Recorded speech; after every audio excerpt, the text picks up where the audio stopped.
Exciting championship scenario, isn't it, for the Indy Lights presented by Cooper Tires as far as the Verizon IndyCar Series is concerned.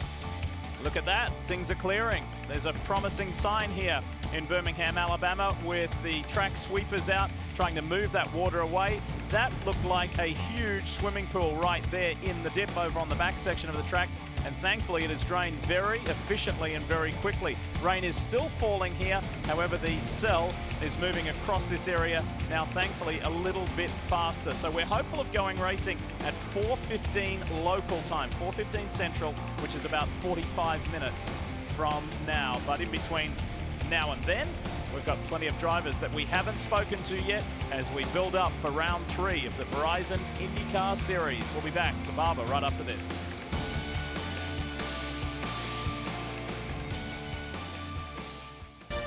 Back here at Barber Motorsports Park, and the picture tells the story, doesn't it? But that picture is getting increasingly better on what has been a very rough afternoon of adverse weather, but that particular section of the track looking a whole lot better. So we're hopeful, we're wishful, and within the next hour to go racing. We'll see how things work out. But in the meantime, let's join Jan Beekes. With the AJ Foyt colors, ABC Supply and Takuma Sato, and his qualifying position matched number of 14. And I know that's a big surprise for you and your team because in the open test, you were always near the top. What happened? Yeah, we love number 14, but we don't love number 14 on the qualified position. Now, of course, we tried really hard, but probably you know already, but the temperature difference made these cars, racing cars, so different. And when we were at the winter test, to come here, we were 2 seconds faster because the lower temperature, air density, and the tire grip level is so much high. Now we come back here and probably spread it more than 30 degrees hotter than where we are, and the car behaves completely different. So the setup we found it on the winter test is not really usable, so you have to really modify it for fitting on the condition. And we weren't simply, just not fast enough to go through the second segment for that. In the warm-up this morning, were you able to find what you were missing? Yeah, we just step by step. It's not completely what I'm entirely happy with the balance, but I think team done a good job. Overnight we finding extra more grip and then get the balance right, and gradually I think we get to what the top guys doing that. And the weather is now completely different, so no one knows it's going to be what happened. As we see your hands moving, we're seeing that they're taped. Yes. So what's behind getting your thumbs taped in that way? Well, this is kind of like a protection for the high loads, from the impact from the steering wheel. And this Barber track is such a high G corner. It's a lot of 4Gs, 5Gs corners, and you have plenty of kickback. And this is for the protection. I mean, obviously the wet condition is not going to hurting like that. But if we started within half an hour, 1 hour, maybe the dry lines are bearing, and then by end of the day, it's fully dry condition. So because of that, there's no way you can start on a wet setup. You have to start dry because you're assuming it's going to finish and be bone dry. Yeah, I think depending on team strategies, some guy might starting from fully wet, then discuss, probably how can I say, struggling towards the end of the race if it's dry. Versus we have pretty much dry car now, so we're just putting on a wet tire, get on with it. All right, well, driving a dry car in conditions is going to be tricky, and Takuma will be up to the task. Kelly? Jan, I've got the newest teammates here at Rahal, Letterman, Lanigan. These guys are staying pretty loose, Graham Rahal and Oriol Servia. First of all, Graham, I got to ask you what a difference it's been to have a teammate in Oriol here. Well, it's huge for us, I think, as a team to have a guy that has the same feel. I mean, a lot of the issues, and of course we've struggled as of late, but look at Long Beach and how strong we were in the race. I mean, we drove literally the exact same car in the race there. Here we both struggled a little bit, but I think we found some good stuff for the race. And it's nice with Oriol because he and I were teammates in 09, and I felt then that I learned a lot from him. And I've been with a lot of good teammates, a lot of good drivers, but I told this guy yesterday that I think the most beneficial guy I've ever been around was him. And so it's good to have him here with us now because as a team, we need to learn a lot, and we know that. This is our first time on a road course together. The test didn't go well here, so Bill and I haven't worked together on a road course, so to add Eddie and of course Oriol has made a huge difference. It's just so competitive. I mean, you're talking you know, a second covers the entire field. So if you have a little slip up, you're losing half a tenth a corner, that's it. So, you know, working with him has been hugely beneficial for a National Guard team, and I hope we're going to get out there in the rain. I'm sure we're going to go race here soon and hope we can both move forward. Well, not only does Oriol know his way around a racetrack, I hear you also know your way around a karaoke machine. Has that been one of the secrets? I heard you actually travel with one at times. Does that help keep you loose on a race weekend? Not so much on a race weekend, but yes, I had a bit of an addiction problem with karaoke machines in the past, and actually could have been something we could have been doing the last hour or two today. I must say his Sinatra is impressive. One night in Japan, '09, we had nothing else to do, and he can sing. The guy's got a voice. Yeah, Care to give us a taste? Yes, after the first win this season, you'll see it. But yeah, we're very excited. You know, we've been working hard, and we're catching up to the front. And he was saying so competitive. You just have to see the grid today. You know, Mike Conway won last race. It's starting at the back. Tony Kanaan, super racer, won the 500. It's, you know, starting at the back too. It's just you cannot miss the boat on any little detail, or you're not starting up front. But we're working well. We have high hopes for today if we're getting in, and if not tomorrow. All right, well, there have been a lot of changes here at Rahal Letterman Lag, and again, I know you guys are all anxious for them to start paying off. Good luck out there. Thanks, guys. Kevin? Kelly, activity is starting to pick up a little bit here in the paddock area as we anticipate going racing here sometime in the near future. This is Jack Hawksworth, Bryan Herta, Autosport, and there was probably no one more pleased to see wet conditions. You've been fast all season. We saw you run up front at Long Beach, but it just hasn't been there this weekend. What issues are you dealing with? And at this point, does it even matter what issues you were dealing with in the wet? Yeah, it's been a really tricky weekend. I don't think we're 100% sure what's going on. We've had big understeer problems all weekend long. Strange feeling from the front of the car, which we've not been able to get rid of. Like you say, it's wet now, so that shakes things up, especially starting from the back of the grid, 22nd. It's going to come at a better time for us, so hopefully it mixes it up. Hopefully, you know, it's going to be a bit of a gamble. Conditions are difficult, tyre strategy. You know, is it going to dry up? Is it going to stay wet? It's kind of going to be a bit of a lottery, and hopefully we've got, you know, some speed, and we can have a good day. Before this season, it sounded like Luca Filippi was going to get this ride. That's the way it looked from last season. Bryan Herta told me a couple of days ago that people that I trust told me, you've got to give Jack Hawksworth a try. He put you in the test. It went well, and he said, it's not because Jack brought money. I actually had offers of more money from other drivers. You told me that you thought there was only about a 5% chance of driving, and you were prepared to move on if it didn't come together? Yeah, for sure. I mean, I didn't think there was much chance. You know, I hoped, but it didn't seem at the time like anything was going to materialise. And then, you know, we were going to test with Bryan, then we were going to, and it all kind of just came together. And you know, the people involved from both sides did a great job to pull it off, and it was something spectacular, really. And it's given us a chance now to, you know, go out and have a great season. We've got a lot of work to do. We showed, I think, in the first couple of races we got some potential, but there's certainly a lot of work to do. I think this weekend proved that we struggling a little bit. We need to find out why. On the street courses we've been pretty quick, but still not quick enough to be where we want to be. So, you know, we'll keep working hard. The guys are working so hard, you know, having such a great time running with these guys, and you know, we'll get there.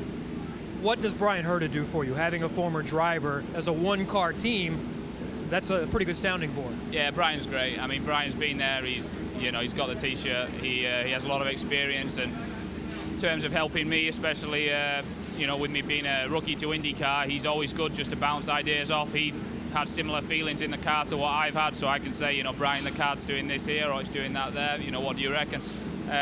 He's just good. You know, he's just a good sounding board, and he's always there, always at the races, and you know, he's calling the race for me as well. So you know, he's a great guy to have.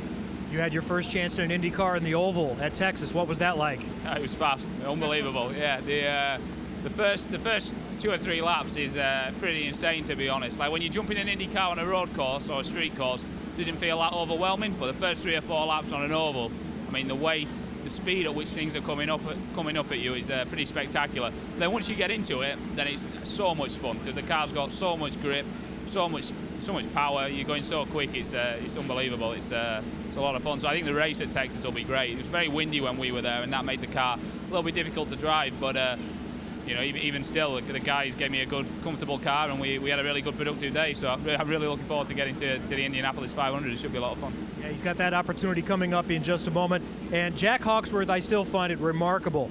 He's in an IndyCar full-time ride. He said, I respect those guys that walk the paddock, but I wasn't going to just take a 1 or a 2 race effort. It was either going to be all or nothing for me this year. He was ready to go get his personal training license and give up dreams of being a big-time race car driver, Lee. And aren't we lucky that he decided against that, because he's a talented young man from Bradford, England. And yes, preparations going on the Verizon Chevrolet for Will Power. Teams starting to get busy as the weather continues to clear. When we come back, IndyCar's President of Competition and Operations, Derek Walker, to give us an update on things here in Barber.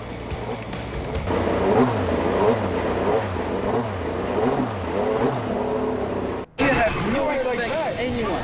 No respect. Really? Yeah, no respect. And then you come but everyone.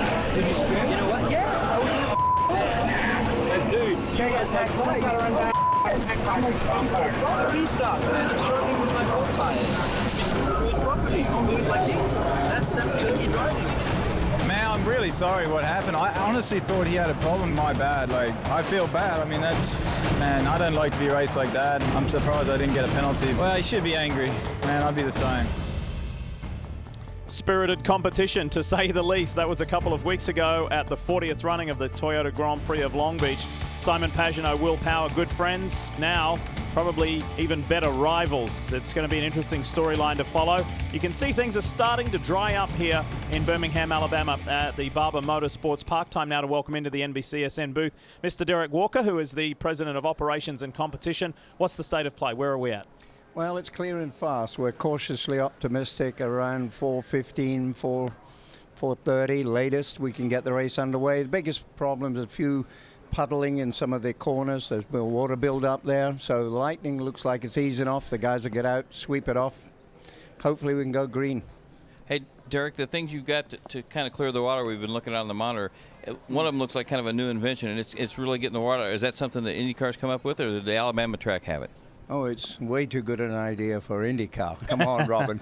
No, seriously, the folks here at Barber run a really first-class operation, and this is all a full credit to them. They've got some great equipment here, and people were jumping on it and really moving water, a lot of it. Is the toughest thing you got to get this in tonight because of everything that's going on at the Speedway, at the Indianapolis Motor Speedway this week? Well, there's still a lot of fans hanging in there wanting to see a race, and we want to see a race because, you know, we're going into Indy, the road course there, so we've got a lot of work ahead. So we really want to get the race in. Promoter wants to get the race in, so we're going to do whatever it takes to get it going. And Derek, earlier in our show, we had a discussion with Townsend Bell and Wally Dallenbach, and a lot of us within the IndyCar community have been talking about 2 weeks ago in Long Beach and about the stiff competition, the confrontations, the little bit of controversy. Where are we at, so the fans know and so the drivers know? How are things going to be ruled with the race stewards, and you know, where are we at with that? Well, there's been a lot spoken about, like as if we've changed the rules dramatically. That's not really the case. I mean, you haven't got a license to punt your fellow teammate out or anybody else off the racetrack. There was a lot of situations happened at that event, which, you know, we've said to the teams, if you really want to sit down with us and we'll fully explain the rationale of how we decided those decisions, we'll gladly do that. But, you know, we're here in Barber. It's about Barber, isn't it, about Long Beach. But all I'll say is, you know, we have a different system this year. There's 3 independent stewards that look at these things, and collectively they come up with a vote. The majority carries. And they looked at every one of those things, and that's what we ended up with. So, you know, I think it was the best we could do. You know, you used to manage Pagenaud and Will Power before you became a big official and stuff. You think they'll be buddies anymore? Oh, yeah. They were rivals back when they drove for me, and I think they're always going to be that way. You know, they butt heads like every driver who's in tough competition, but underneath it all, they have a lot of respect for each other, I think. You have been in motorsport for a very, very long time, whether it be open wheel, whether it be sports cars. Before you took on your official role with the IndyCar Series, you were involved with Ed Carpenter Racing. You were the team manager, general manager, I should say. Taking your IndyCar hat off for a moment, you must be immensely proud of that organisation for what they've achieved and getting their first win the way they did there. As Ed sitting on the timing box, and he told me that was incredibly nerve-wracking. You've experienced it for a long time, but that was the first for him. Well, that's a really nice story about Ed Carpenter Racing. You know, it's a small team, it's building, and Ed makes a really courageous move. Not many drivers get out of the cockpit willingly, but he saw where the future was for the team, and he stepped out, and it paid off. So full credit to them. You know, it really is a nice result. Derek, we're looking at Long Beach here, and when you were running with Ed, and you said, look, you've made a lot of strides, but it really you kind of suggested first to him, maybe we should put somebody in here that's a full-time road racer. I think big props to him for finally just putting his ego aside and saying, yeah, let's make this team better. Yeah, no, and full credit to Ed. Prior to jumping out of the car, he was doing a heck of a job working on his road race setup. You know, he was really working on his technique and made some big gains. But, you know, it's a small team. It's all about winning. And he's out there selling in the marketplace. And he took a step back and said, you know, I'm probably going to be able to sell this team if I can win races on a road course and an oval. So I'll get a guy in there who can do it quicker than maybe I can. And that's what happened. Mr. Conway did a hell of a ride. Your business is watching and managing and guiding and directing the competition. And it's easy for all of us to sit back and talk about the Dixons and the Canans or the Castronevises and the Powers. But are you as impressed as we are with the crop of rookies this year? Oh, they're doing a fantastic job.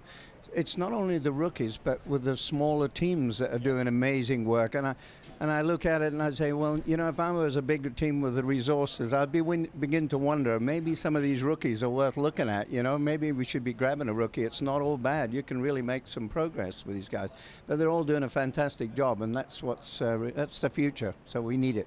And maybe, just maybe, we'll see one of those young rookies score a victory this year, their first victory. Somebody who got their first win in the IndyCar Series last year was Charlie Kimball. He's with Kelly. And Lee, that win at Mid-Ohio certainly came after quite a bit of adversity for Charlie Kimball. He could be facing a similar situation again today.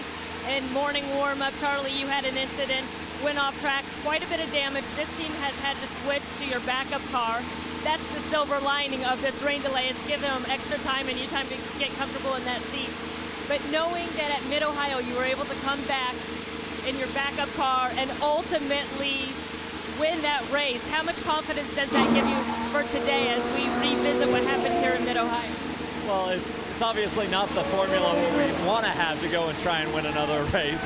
I feel badly having done it to these guys again and gone off this morning, but if there's one team in the business that can get it done, it's Chip Ganassi Racing. These guys are the best in the business. I have no doubts getting in the race car to start the race, even after the rain delay, that we'll go out there and have a competitive car and have a shot to move up from where we're starting and get a good result and try and start our season from here. What was it that caught you out this morning? I know you guys have been trying to make some changes to the car. Yeah, I think we maybe went a little far overnight with the setup. Got a little caught out with the cool conditions, the full tanks. They just kind of all collected, and you know, I'm not worried about it happening again. I know that we've got the car a little more dialed in for both the primaries and the alternate Firestones. You know, I'm looking forward to the race start. What is it like, though, as a driver to get into a car for the first time, just moments before the start of the race, that this isn't the car you've been racing all weekend? Yeah, it doesn't bother me. The guys do such a good job back at the shop that when I climb in the number 83, it's going to feel just like the other number 83. So I'm not worried about it at all. Like I said, the guys put so much effort in back at the shop that when we get to the racetrack, we don't even have to worry about that sort of stuff. All right, well, how do you like running in the rain? Yeah, it'll be a good one. Thank you, Charlie. Thanks. Charlie Kimball looking to repeat what he did at Mid-Ohio last year.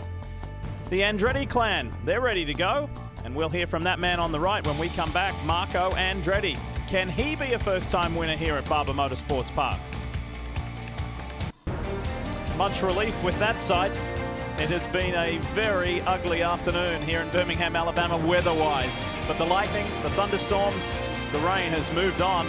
to enable us to get round 3 of the 2014 series underway. A 1 hour, 40-minute timed race is about to begin after much waiting and a lot of fingers crossing for things to get better weather-wise. And here is Hinch, James Hinchcliffe. He's ready to go. Really pleased with qualifying yesterday. He's been fast all weekend and will start on the front row alongside Team Penske's Will Power. And he's ready to get things going because it's been a frustrating start to the series. He thought that he was in with a shot to win at the Toyota Grand Prix of Long Beach, and he was until that big crash. There is our pole sitter, Will Power. He's the championship leader to the tune of 28 points. He loves this place and has had 3 poles, 2 wins in 5 years. He's going for his 3rd win here today. And how about the defending winner, Ryan Hunter-Reay, in the DHL Honda? Ready to get things going for Andretti Autosport. He has been blisteringly quick all weekend, slightly frustrated with qualifying, but will start in a good position and have a shot to go. In the background, Joseph Newgarden, just getting his wet weather boots off so he can take some dry racing boots into the cockpit and ready to go. Could Newgarden take the fight to Ryan Hunter-Reay and to Will Power and to James Hinchcliffe and the others and get Sarah Fisher-Hartman Racing its first victory? There's been a lot of talk about Joseph Newgarden and his potential this year in the 2014 season in the Verizon IndyCar Series. So much to talk about here in Alabama. Time to check in with Robin Miller. Robin? You know what, Lee, the wind's picked up, which is good, because I was just talking to Johnny Rutherford, the pace car driver, and Derek Walker. They just went out and took another lap and said it looks like they're probably going to give the drivers a couple extra laps just to see where all the water is, and so they can kind of get familiar with it before they drop the green flag, which is a good sign. But I tell you that, it's drying a lot faster than we thought it was going to. So final preparations. Good shot there of the wet weather tires as well, the Firestone wets. And these opening laps, as Robin mentioned, will be so valuable to the guys just to get a feel for how it looks. Do they see any small areas of standing water? Well, I can't believe how well that the Barber Motorsports Park track workers have cleared this track and have helped with drainage and to get things right. There's the Iceman, Scott Dixon. 4 times a runner-up here, 4 years in succession. Is the 5th year going to be a lucky one for the Kiwi? Amazingly consistent in qualifying, and the races have been a source of frustration because he knows that he's been so close over the years, including last year, chasing Ryan Hunter-Reay down right to the checkered flag. This is his 13th year with Target Chip Ganassi Racing. If anybody knows how to get it done, it's the defending series champion.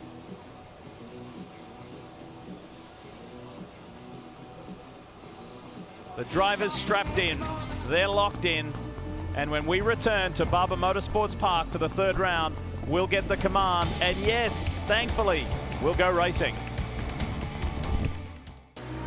Here come the top 3. Joseph Newgarden comes out in front. Can he maintain it? Hunter-Reay to the inside. No! 3 of them got taken out. Oh! Can you believe what you've just seen? It was a rookie move.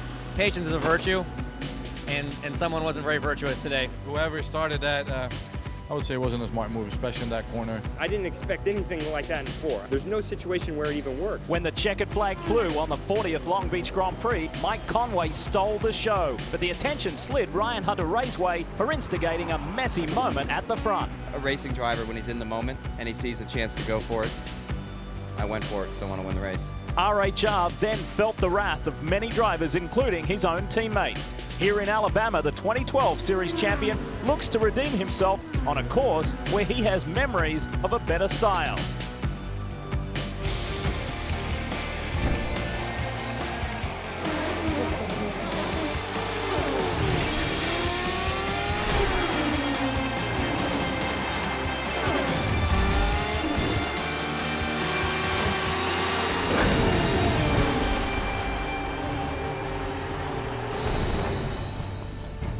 The 2014 Verizon IndyCar Series enjoys its first road course of the year. Off the back of 2 city street courses, this is the Honda Indy Grand Prix of Alabama at Barber Motorsports Park in Birmingham, Alabama. Round 3 of 18. Marco Andretti yet to win on this track. Can he notch up a victory here? It would be crucial for him to get things rolling. And what about the defending winner, the 2012 Series champion, Ryan Hunter-Reay? He's ready to roll. Last year was as near to perfect as you could get. From pole position to standing on the top step of the podium. He's got very happy memories here. So too does Helio Castroneves. Really good stuff. He won here in the inaugural year in 2010, and he's had on a pole as well. He feels strongly about this Alabama circuit and is ready to continue things in a positive manner because he sits 4th in the championship at the moment. His teammate there in the number 12 Verizon machine leads the way.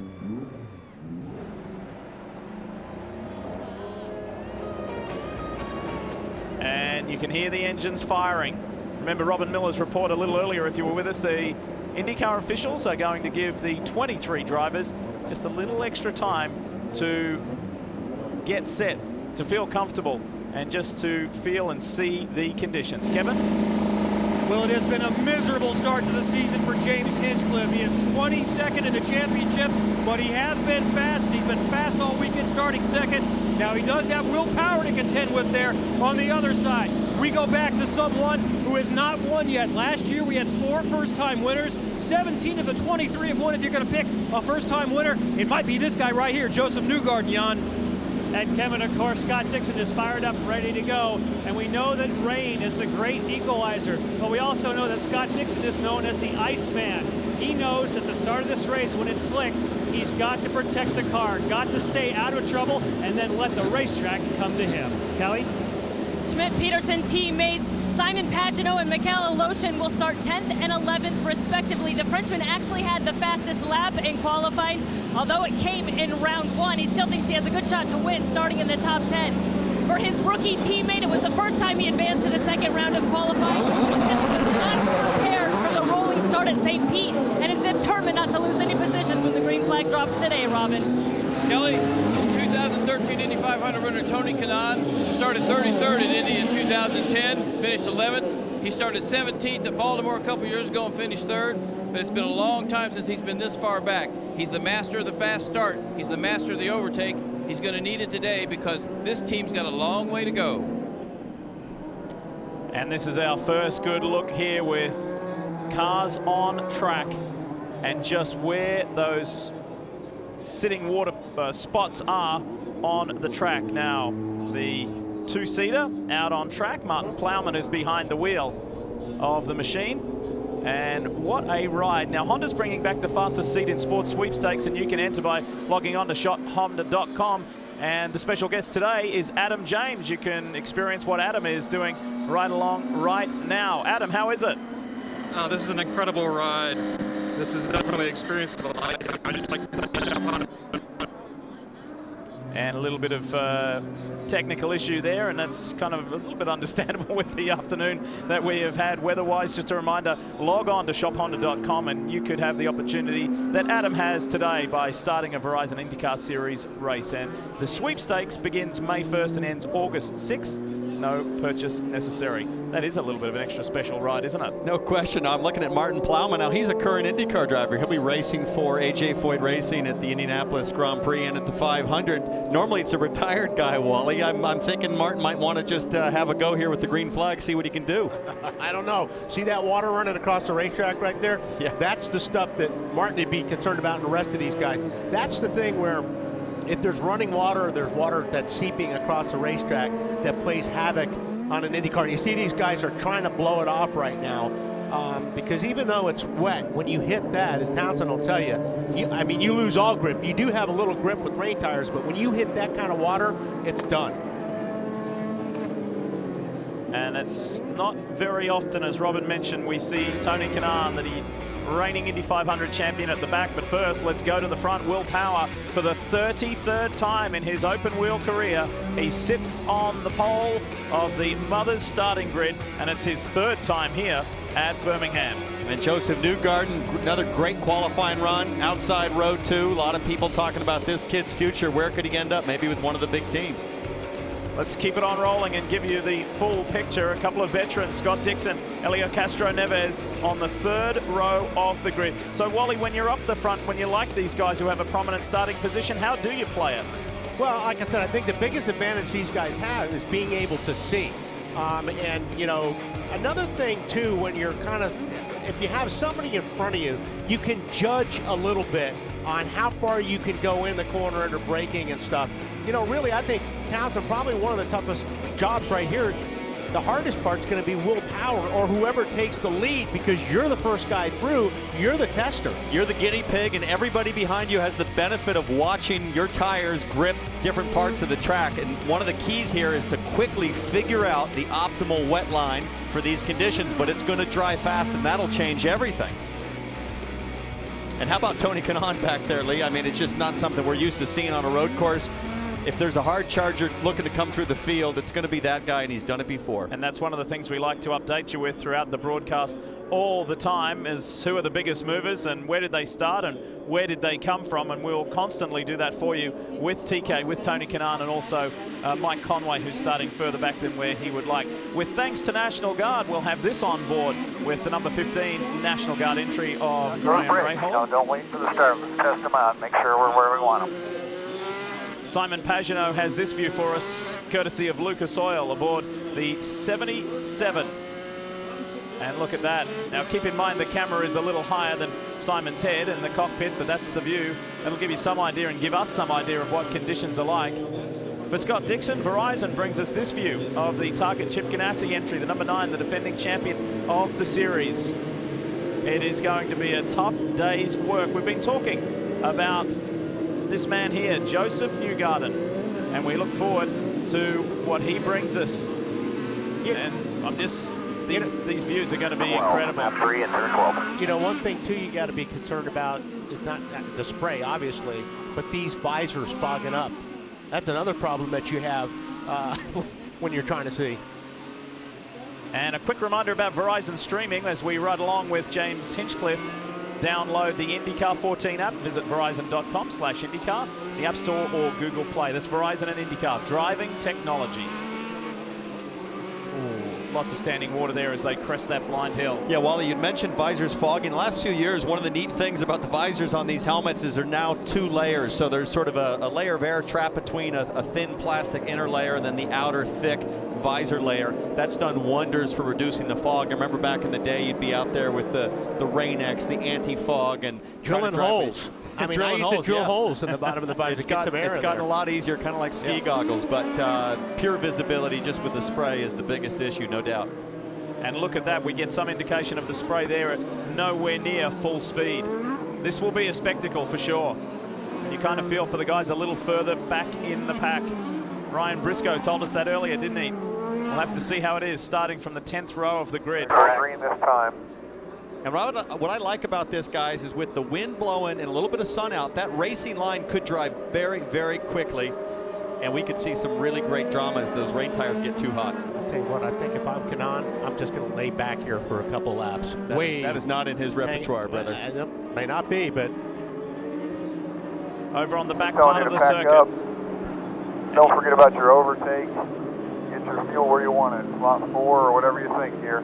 Get your fuel where you want it. That's the voice of President of Penske Racing, Tim Cindric, to pole sitter Will Power. As James Hinchcliffe for Andretti Autosport slots up alongside him, the field packs up.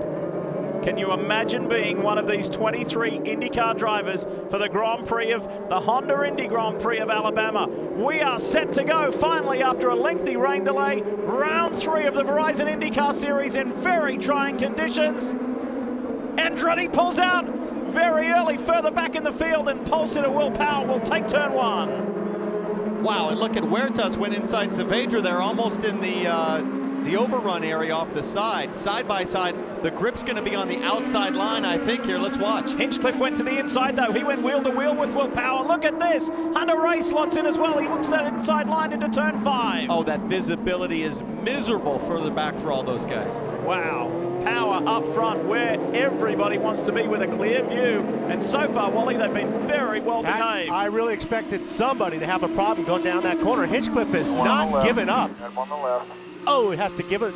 You have to give it there. There's no way you can't hardly go through there side by side when it's dry. These cars produce so much downforce, but they do so through suction. That Pagenaud. is Pagenaud off. I was going to say they pull up so much water, so it's going to be really bad on these first 2 laps. And Hunter Ray is almost backwards. Oh, we got somebody backwards. That's Munoz spinning further back. And another car as well, joining Carlos. That's Takuma Sato. The 14 started 14th. Can he get the ABC supply going again? No, in E-Tel. Or get your hand up, buddy. Get your hand up.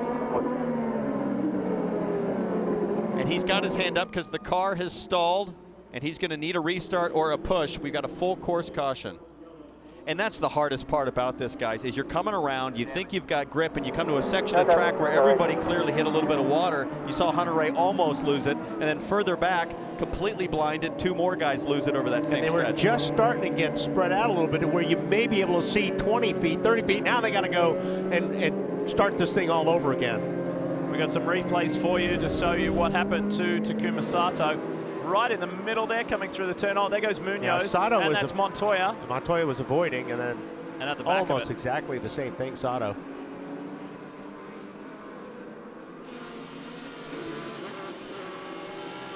Simon Pagenaud, check this out in the 77. I think that curb helped a little bit there. I think all that rally experience in Europe helped him there. That was an amazing save. Watch Marco Andretti here in the yellow and blue machine. Just popped out on his teammate Carlos Munoz. And then tucked back in. There was no advantage gained there. Really a clean start. And all 23 drivers doing a superb job on the start. And Takuma Sato has been fired and is back going. You're watching NBCSN's coverage of IndyCar, brought to you by Battery Tender. Proud sponsor of Graham Rahal. Become a part of the race at racetogive2014.com. By National Guard. Become a citizen soldier. Learn more at nationalguard.com. And by TireRack.com. Find, deliver, install Tire Rack.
Back at Barber Motorsports Park, and we're still under a full course yellow here at the Honda Indy Grand Prix of Alabama due to a spin by Takuma Sato. In fact, a couple of cars went off track. Carlos Munoz and fellow Colombian one Pablo Montoya, they were able to keep going, but Sato stalled, got restarted, has rejoined the pack, and we're ready to go back to racing here. That just gives you a beautiful snapshot of what an amazing venue this is. Over 700 acres here on the plot. And if you want to know how difficult it is to be an IndyCar driver today, check this out with the reigning series champion, Scott Dixon. You can see him pulling a tear off here, getting ready for this restart. And that water is going to keep coming up, meaning the cars are going to pull it off the asphalt, shoot in the air. It'll get better and better with each lap, but here we go. Restart and green means go here. You can pull out of line. As soon as that green flag flies, you start racing. Green. Hunter Ray on the inside of his teammate, but he's not close enough. Power, Hinchcliffe, Hunter Ray, Castro Neves, Dixon, Newgarden, Andretti. That's the top half dozen. Look at RHR around the outside.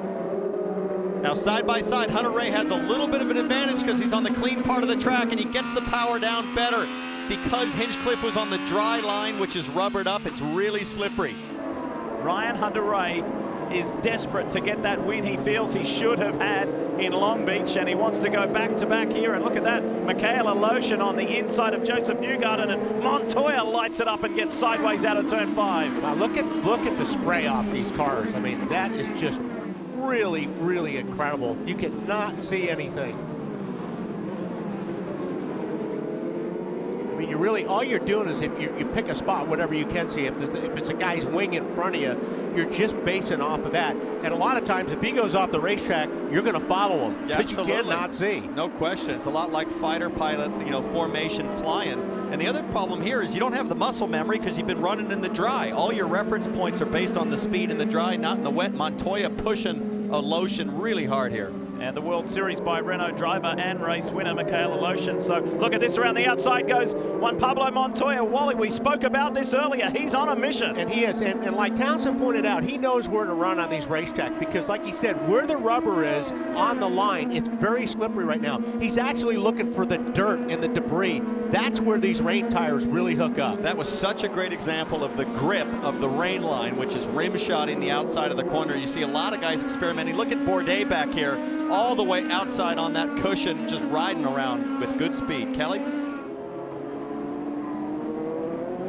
Remember, for Juan Pablo Montoya, it has been about 7 years since he has raced in wet condition. He was a little unsure of how it would play out. He seems very comfortable with his setup today. And although he was pretty chirp earlier when we talked to him in the pre-race show, he has been battling somewhat of a flu throughout this week. He said he kept waking up in the middle of the night with sweats, but this guy was amped up. He was ready to go racing about an hour ago, guys. Doing a super job in these challenging conditions in the PPG entry for Roger Penske, and he gets sideways. That's where he and Munoz left the racing circuit earlier. But that's where you're testing. Every lap, the track is getting a little bit better. The rain is, or the water's coming off the track, so you're pushing it a little bit harder every lap, and that's the envelope that you're pushing right there. You're going to find out where the edge is. And your visibility is getting better with each lap, so your confidence grows, but you got to be careful. Look, he's pulled the same move again there on Marco, the over-under in the final corner. And I promise you, Marco's guys are going to be telling him, stay outside in that last right-hander. Andretti wants to challenge back into turn 1, but he's unable to. And another position for Juan Pablo Montoya. Up ahead, Scott Dixon is the next on his list, and then Penske teammate Helio Castro Neves. And look at Bourdais. Bourdais I've been watching because he's working the outside line better than just about anybody. I'm not sure how much of an advantage he's seen at this point, but he's coming up on a Lotion now, and he's going to put some of his IndyCar rain experience in test. Nice. Look at this, Bourdais. Nice. Yeah. Beautiful. And the over and under, can a Lotion respond? They go side by side out of the hairpin. And that's one of the hardest things to do when you're racing in the rain is know how far you can drive down in the corner before you get on the brakes. Well, one of the things Bourdais knows is that he can rim shot the outside of a corner for grip, but he can also run up the inside in a braking zone and also have that grip because, again, that's the rain line typically. It's not as rubbered in. Kevin, what you got? Well, Sebastian Bourdais has been pushing for a win. He hasn't won since 2007. He says that might be one of the reasons I've made some mistakes back at Long Beach, into the tires a couple of times, in practice, off a couple of times on Friday. He is in a position where he has the opportunity to now press the issue. He loves the chemistry on this team. Now he wants everyone to get rewarded.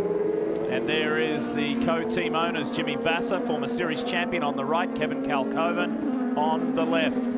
Eagerly watching their man, Sebastian Bourdais. You got Newgarden behind you. And that's the message to Bourdais. That's Newgarden behind, who has gone backwards. Newgarden running in 10th after that promising and positive qualifying performance. Joseph just finding his feet. Race leader Will Power into the turn 5 hairpin, has a comfortable margin over Ryan Hunter-Reay, who has about the same gap back to his teammate James Hinchcliffe, who sits third.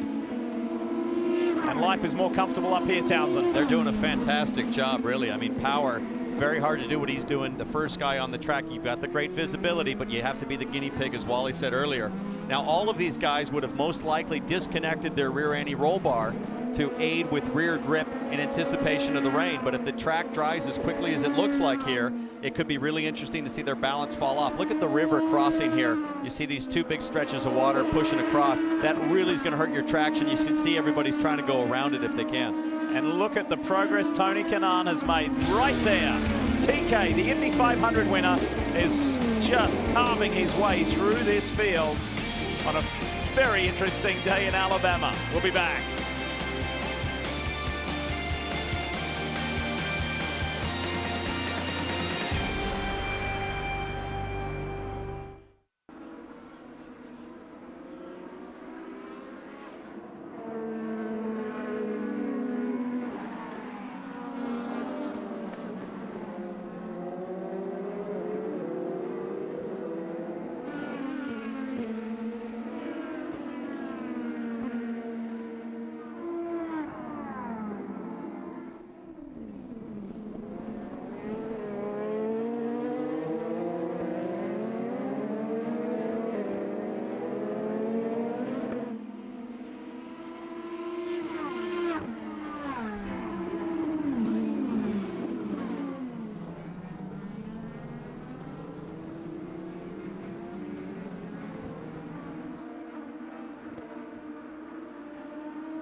As we come back to Barber Motorsports Park for round 3, a reminder that the first Saturday in May, the race to the Triple Crown begins with the Kentucky Derby. Coverage begins Wednesday at 4 Eastern here on NBCSN, and it all leads up to the big race Saturday at 4 Eastern on NBC.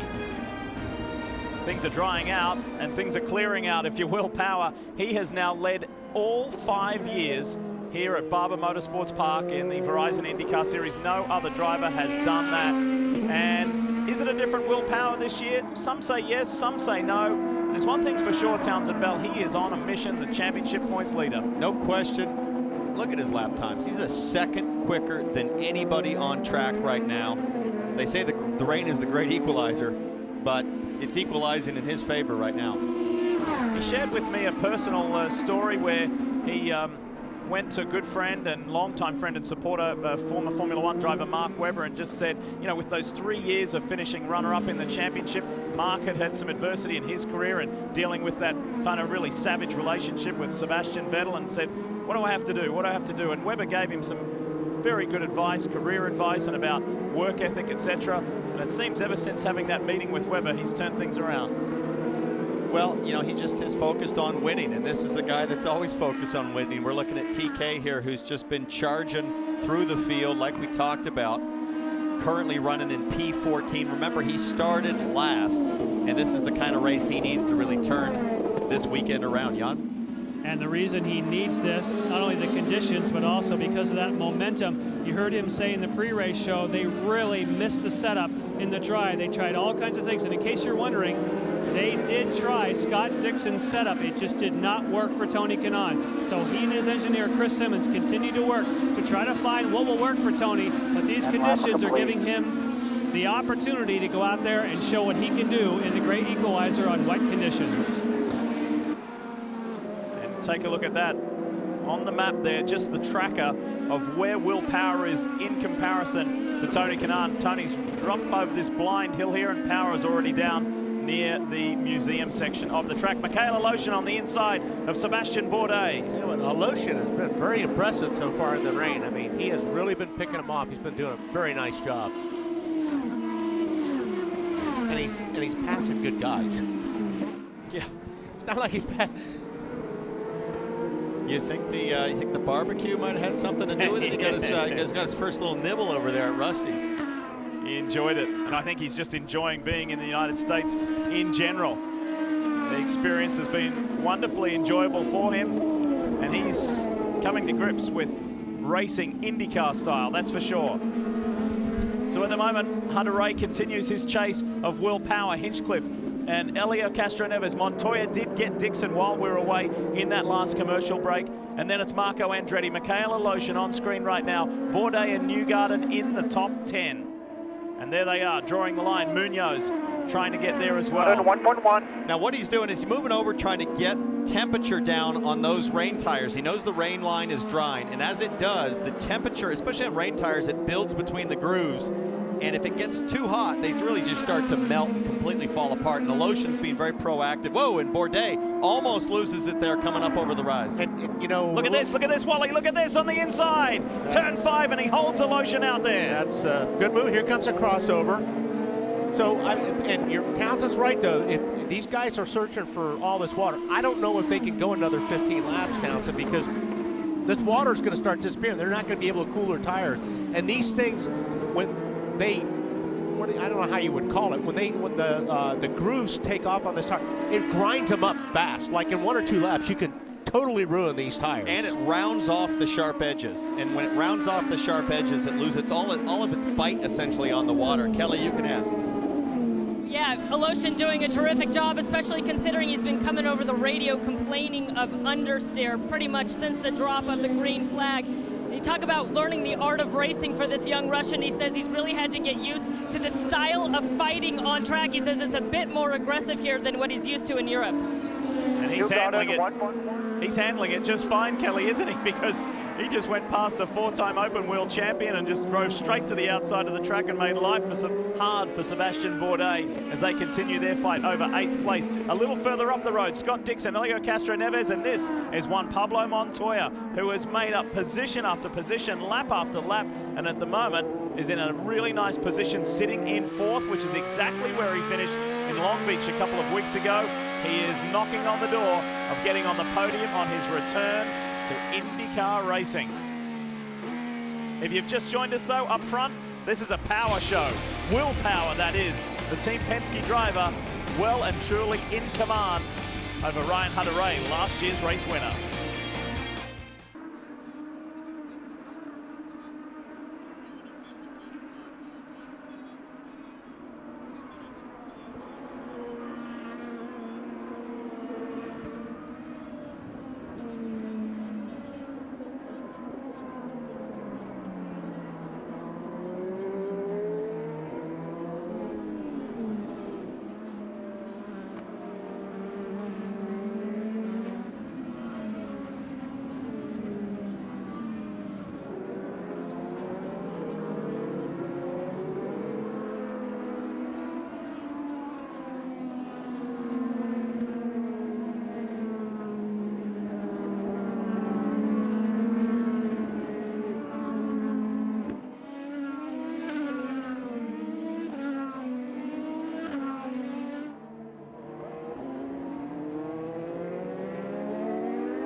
Great to be racing, and if you don't understand what I mean by that, it's great to be racing because we've had an afternoon full of thunderstorms and lightning and heavy rain, and to see the track almost dry is amazing. As we race in this time-guaranteed 1 hour, 40-minute third round of the Verizon IndyCar Series, you're looking at the Verizon Chevrolet driver Will Power, who leads this championship by 28 points. And there's the series champ, Dixon, who's working over Castro Neves big time. This has been a great battle right here. Dixon has been up besides Montoya a couple of times, but he just hasn't been able to pull off the pass.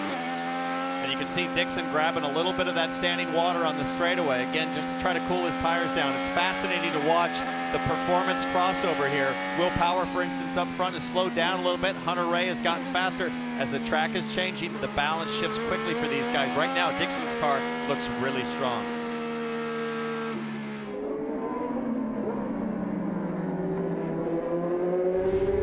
Take you back and show you this. This is Jack Hawksworth on the right-hand side of your screen. Ryan Briscoe on the left. That downhill section into turn 5, the hairpin. It's a really signature corner here at Barber Motorsports Park, and the rookie made a good job. Oh, Will Power! Power is off! The race leader, when he had 4 seconds lead over Ryan Hunter-Reay, has gone off the track at turn 5. And that might have been all of that 4 seconds given up there. Let's see if he's fallen behind Hunter-Reay. Just as we were talking about the balance changing and the performance changing. No, Yes, he's he lost did. the position. Hunter-Reay is to the lead. Just when things were well and truly in control, what has happened to Will Power? And that has played just beautifully into Ryan Hunter-Reay's hands. Let's show you what happened to the race leader. Coming into the hairpin. He just overcooks it on entry. Understeers off the corner. Now he's thinking, I'm going to lose the lead. I'm trying to stay on it. Then he's got to get out of it because he's going to get in the tire wall. I'll tell you what, he got lucky twice. Not getting stuck in the gravel and not hitting that wall. Yeah. So there's the margin now, first to second after leading every lap, all 17 laps so far. It's now gone Ryan Hunter-Reay's way. And one of the things I'm watching, I'm starting to see a little bit of that heat vapor form on that straightaway shot. If you look closely, you can see that heat coming up. That means these tires are going to go fast now as that dry line comes in. And when you say fast, that means they're going to deteriorate. They're not going to go faster. Yeah, This is exactly. not good to see that steam coming off those tires. Your gap is 3 seconds to Hinchcliffe, 3 seconds. Here we go, the fight further back. Look at this, Aloshin, Marco Andretti. You got Bourdais, Newgarden in the mix. Guys going to the inside line, searching for that wet. Everybody in a desperate attempt to cool down their tires now. Inside Bourdais on Andretti. And look at Bourdais, that's a great comparison. And the inside line is now finding the grip that guys want. Let's see what happens here in the brake zone. Bourdais to the inside. See if there's a crossover. And he slows stayed down there, nicely. yeah. I think he was expecting the crossover right there, or Bourdais was.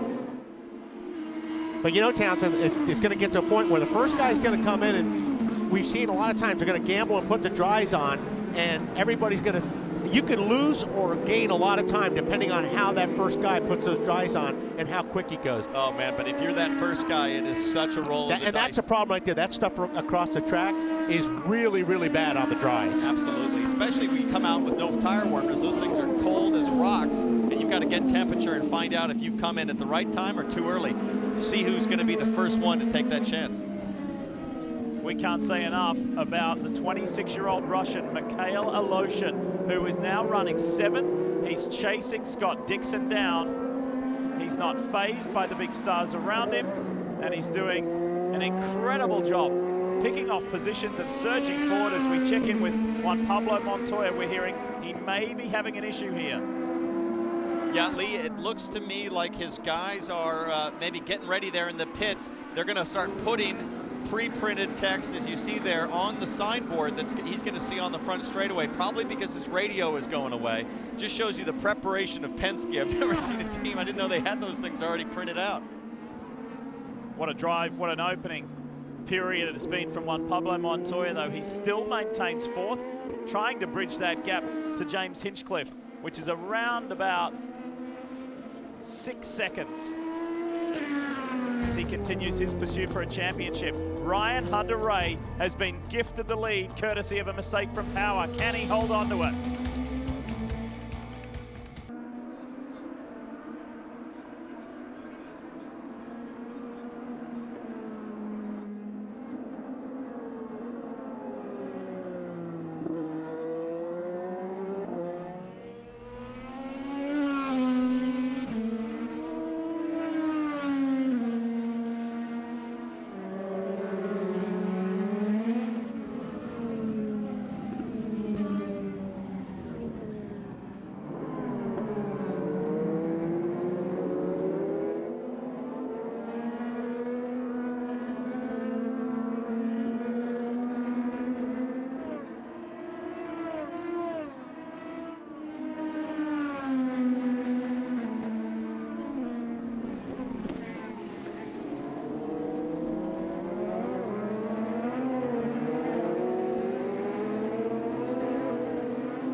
Very definitive dry line is beginning to form on the Barber Motorsports track, and that's going to start making people make strategic decisions, like while we're in the commercial break, the car on screen there, Oriol Servia for Rahal Letterman Lanigan Racing came in and pitted. And why not? I mean, Oriol Servia not running the full season. He needs a great result anyways. Why not take a chance and come in? Now, is he on dry tires? He is. He is on red tires, which is what you would do, right? The temperature's down. You're gonna put the softer reds on to take advantage of the temperature. And we've got to watch his lap times now. He's going to come around here for the first time real soon, and we'll see if it's an advantage. Everybody else will be doing the same thing, Wally. I'll tell you what, to me, it looks like an advantage. I mean, you know, and like I said earlier, if you can do it and get 4 or 5 laps on everybody, and it works in your favor, you're putting a ton of time on everybody. Right there, he struggled a little bit. And this is offline just a little bit. And this is a great comparison. You got the fastest guy on the track, race leader Ryan Hunter-Reay, and a guy coming out on cold reds. And if those temperatures come up and he drives away, everybody in the pit lane is going to be watching the performance advantage. There he goes. There look at where that. It's a little bit drier, but as soon as you get some water on those slicks, hang on, right here. That's where it's tricky. Whoa, Alotian's gone around. He finally. And Bourdais gets through. Looked to me like he tried to roll back into Bourdais a little bit there. And look at all those positions lost. Alotian and Bourdais were having a tremendous scrap for 7th position. And now that's gone Sebastian Bourdais' way. Down in turn 5, it's a hot spot at this track. What happened? And Alotian's just kind of holding his line. Bourdais gets in deep and just gets up into the back of him there.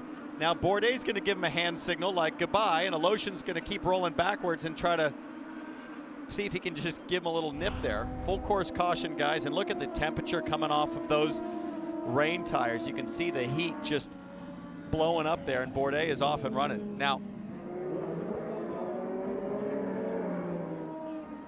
that's Mikhail Alotian, the Russian, just waiting to be rescued and helped. But the reason why Ryan Hunter-Reay is out in the lead is because Will Power, who had led every lap, same corner by the way, turn 5, until that. Can you believe it, Wally? Yeah, like I said, he dodged a couple of bullets right there, but now looking up and down pit lane. Up now, yeah. Firestone reds, slick tires. Everybody's going to go, and that's going to make this restart really treacherous. Temperatures are going to be down on everybody's new tires, and that restart, man, it's going to be one to watch.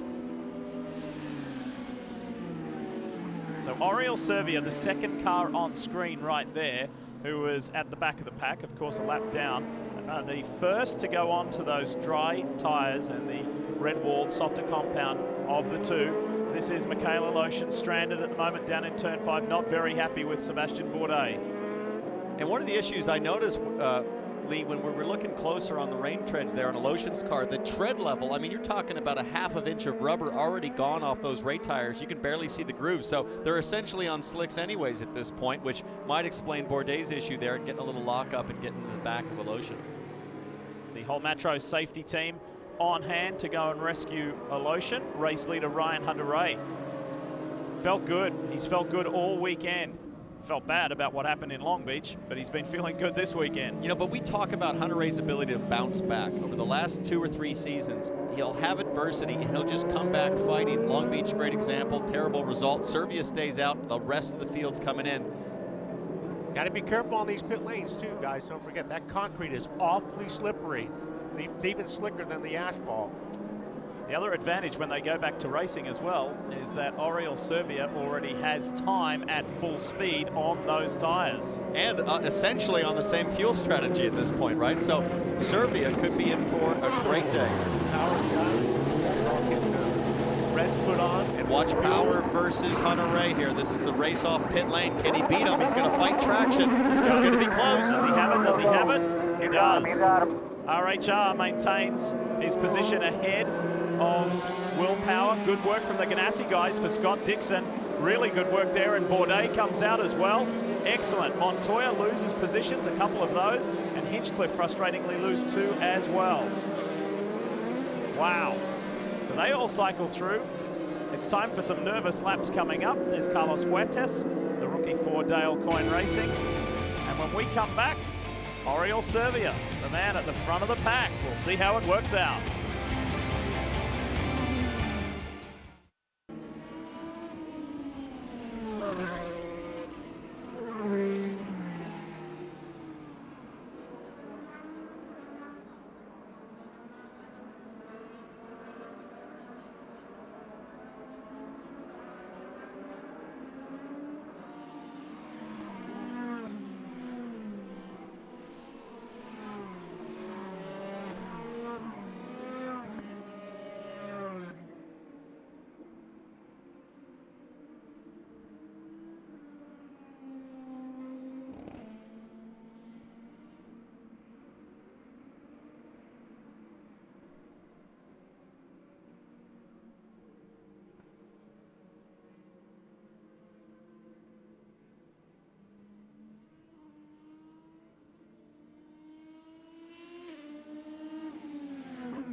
Yes, you are looking at a very damaged race car, and there's an extremely frustrated driver. It's Carlos Munoz of Andretti Autosport, and he lost it just on the outlap after making his first stop. In an awkward situation, the skid marks on the grass tell the story, and this very talented rookie who finished on the podium on the streets of Long Beach is out of the Honda Grand Prix of Alabama. That's the tail end of it. You know, we just get the tail end, but there's so much urgency for these guys under caution to get temperature in those cold, slick tires and get the temperature fast, and he just pushed it too far, obviously, under yellow. Really tough break for him. But it shows you the challenge in dealing with all of these condition changes. You really have to be on top of your game, and a mistake can be so costly. Now remember, we told you a little earlier through that cycle of pit stops for this man here, James Hinchcliffe, I said frustratingly loses a couple of positions. This is what happened during that opening stop at the United Fiber and Data team. And what's happening, the fueler's having trouble getting the spring to compress and get it in. He finally gets it in, but that's a good 4 or 5 second loss on the fuel. Oftentimes, that fuel insert is the most critical part of the pit stop. Now, take a look at this. On the right-hand side of the screen is Helio Castroneves, and he's gone to the wrong pit box. This is a la Lewis Hamilton when he left McLaren and went to Mercedes. He went to Justin Wilson's pit. Lee, but you can see why. I mean, look at this. The uniforms between the Boy Scout guys and the AAA guys are identical. Yeah. How about that? the penalty of sponsorship paint schemes. Hamilton did the same thing. After seeing McLaren uniforms for so many years, he forgot that he was driving for Mercedes momentarily. He said, oh, hey, there's Bob. I'm coming in. Yeah. So Munoz's car will be rescued. We'll clean things up and go back to racing. What a day we've had.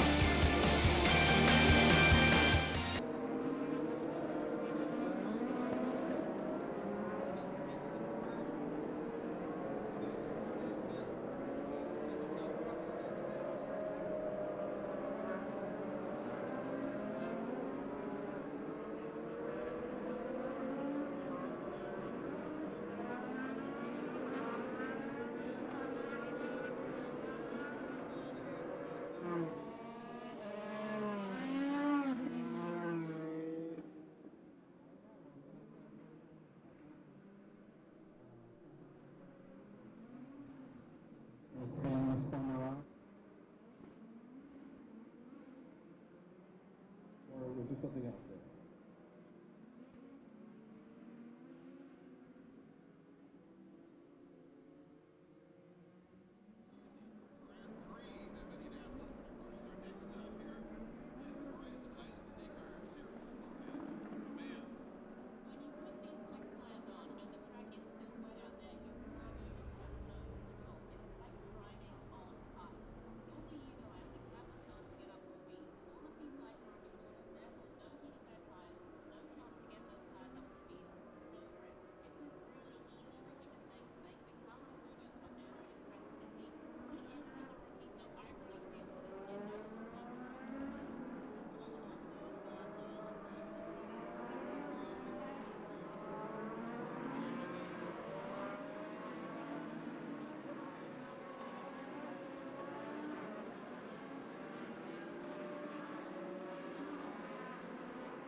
Back at Barber Motorsports Park, and Carlos Munoz has made it back to pit lane. What happened?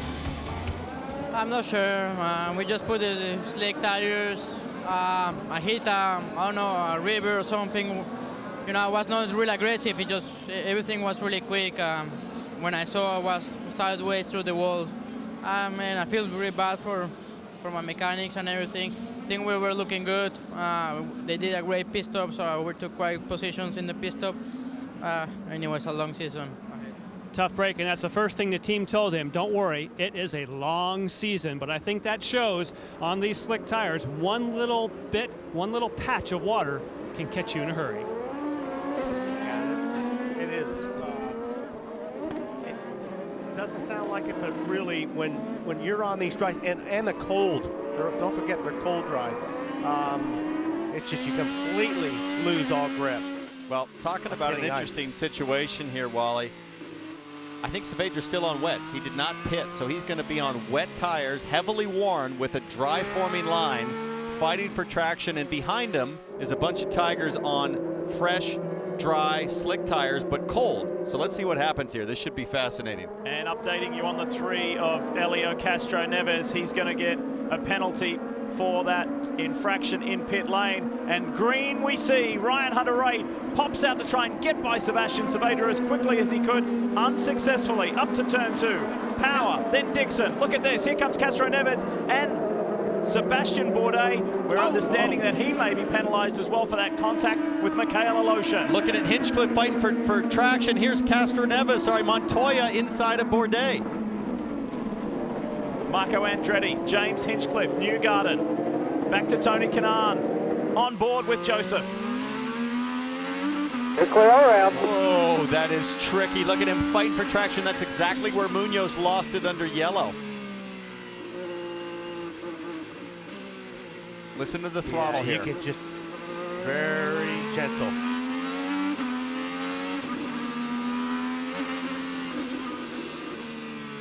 Oh, they are tiptoeing through that fast chicane now. Oh, somebody's off there ahead. It's Montoya. Juan Pablo Montoya is in the gravel trap. I was just saying, what a tiptoe through that fast chicane. It is just brutal. If it just gets a little bit of wheel spin, it's going to get away from you in a hurry. And unfortunately for Montoya, that's the case. Now, he's probably going to stay strapped in here, see if somebody will push him or tow him out. If you release your seat belts, you're done. Right.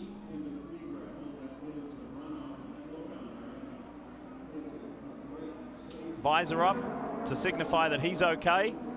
It was just a spin and a dump in the gravel trap. Montoya, who had been running very well today, as you can see, he's animated to get going again.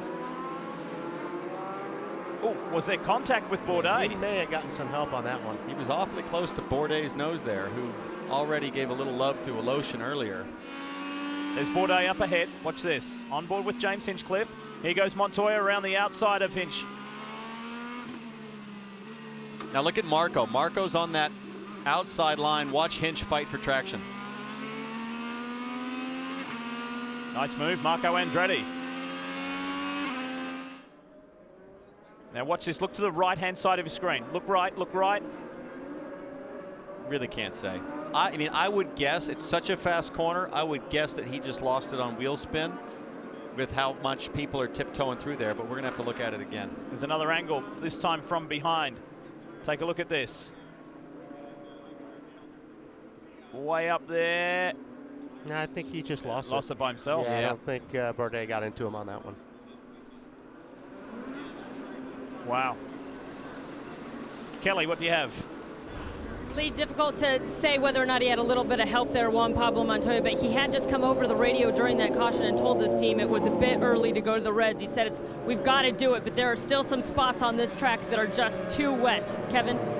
See, Sebastian Bourdais there has been penalized for contact earlier with Mikhail Aleshin. Bourdais not happy at all on the radio, but he's going to have to serve a penalty. Also on the restart, James Hinchcliffe had dropped to 6th. He was second going into that pit stop. They had a problem getting the fuel probe inserted, so just a mechanical issue, and that's why Hinchcliffe lost several spots.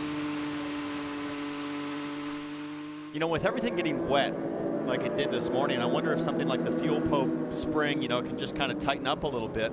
Yeah. That's something that needs to be lubricated constantly, but it's the little things, guys, in this business. Sebastian Saavedra, as you saw there on the right-hand side of the screen, as Montoya's made it back, still leads this race. However, he is the only one in the field yet to pit. Kelly? Leave the tires, leave the tires. Juan Pablo Montoya in. They were asking whether or not he had a flat spot, so you see him as they check around the tires or around the car, Plenty of time, guys. removing some of that sand, the debris. Get it right. They've also been having issues with the radio for the 2 cars, so they're working on We're okay. Whether or Pace not on. he's got a flat spot, doesn't look like they're going to give him new tires. Definitely a lengthy pit stop here for the two. It just becomes a longer day when you're a lap down, though. Yeah, he's already at the back, so they're going to take their time. They're working on the radio. That's over his left shoulder. That's where the radio cord will come out of your helmet and plug into the car system. So hopefully for him, he's going to have clean communication. Thorough check for JPM, and they'll send him back into the mix. What an eventful day at Barber Motorsports Park. We'll be back.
Clear conditions here in Birmingham, Alabama. However, still a very greasy and treacherous track for those left in this race to contend with. And speaking of races, what a menu we've got coming up for you throughout the month of May. Of course, Formula One, Spanish Grand Prix. It's the first of the European leg. Our friends at ABC, of course, will bring you the IndyCar Grand Prix of Indianapolis.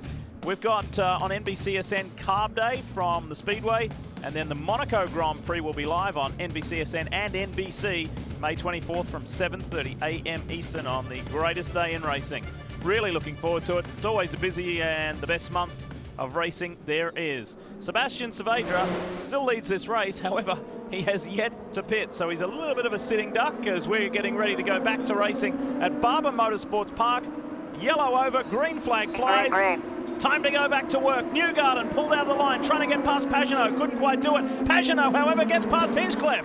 Pagenaud pushes Hinchcliffe a little wide. There's Newgarden looking on the outside of Hinch now. He's going to have that drier line, well, at least what we think is the better grip on the outside. Look at how close they are there. Whoa. And that is over a blind corner, folks. To make that move from Joseph Newgarden, very slick. On the inside is Justin Wilson. Tony Kanaan on the outside in the purple and blue machine. Jack Hawksworth, the rookie. Here goes Marco Andretti trying to make a move on Scott Dixon. Almost 3 wide down to the museum turns. The confidence is coming from heat in those Firestone Reds. Now this is the section of track coming up where really things can go in a bad way for you in a hurry through this fast chicane. Let's see who goes for it. Bourdais through. Oh, here we go. Wow, that was a great save. Not sure who that was right there. Joseph Newgarden. Newgarden. Full course yellow, map 8. Great save. Full course yellow, somebody must have had an issue. Huetes Carlos. And we've talked about the rookies and how great they've been, complimenting lack of mistakes and errors, but this is something you can't test for, right, Wally? I mean, you would never, in a test session, you would never be in wet conditions on slick tires, so you've got to learn on the job. Where is he in this picture here? Further back, there he is down there, turn 5. He's trying to make a move on Oriol Servia and hits the back of, oh no, sorry. Yeah, Take he that just back, lost that was it. Ryan Briscoe. I think he just jumped on the throttle and swapped.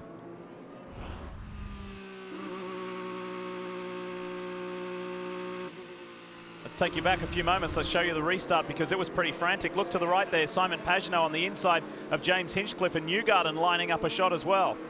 Yeah, look at these guys. Now, Newgarden's doing the right thing by taking a little bit of space away. Sorry, Pagenaud, a little space away from Hinchcliffe. Hinchcliffe's out on that exit curb, is going to have no grip. But man, that hairpin exit, guys, has just been brutal, whether it's under yellow or under green.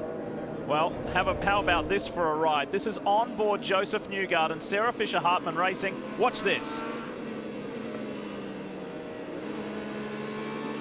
Whoa, whoa, whoa, whoa, whoa. I'm going for it. I am going for it. I tell you, did a great job there. And like I said, when he got on the other end of this racetrack, when that thing swapped ends on him. But look at his hands dance on the straightaway over those wet patches. I can't tell you how intimidating, how sketchy it is to come off of a dry section at 150 miles an hour on slick tires to hit standing water. Man, these guys are working overtime. This is as close to a home race as Joseph gets. He's from Hendersonville, Tennessee, just outside of Nashville. He's got a few family and friends joining him, but he said, honestly, I don't want the throngs of folks coming along. I need to stay focused. This is a huge year for me. As race leader, Sebastian Saavedra is looking for every puddle left on the track, and there aren't many, Wally. Yeah, I'm just trying to figure out what his strategy here is. I mean, he's obviously got to come in for fuel pretty quick. Open, but stay out. And they're telling him stay out. That's Matt Curry, his race engineer, saying stay out. So perhaps Matt knows something that we don't. And with the amount of cautions, it just continues to help him. And like we said, you know, the track still has some water, so he still has some. You're doing it great. Okay, this is a tough call. This is what we had to do. Based on this, these guys keep going off on reds. So you just keep yourself on track here. When you pit, we're going on reds. But I'd like to get these other guys going where it gets a little bit drier.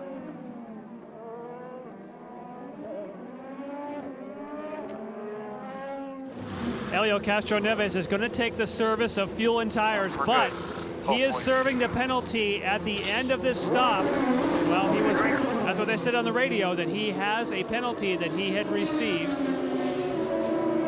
And as you see, Sato, Montoya, some others making stops. I believe what they meant on the radio is he would get the service now, then serve the penalty that he had for the penalty early on. So now that makes sense. Conway also back out on the track.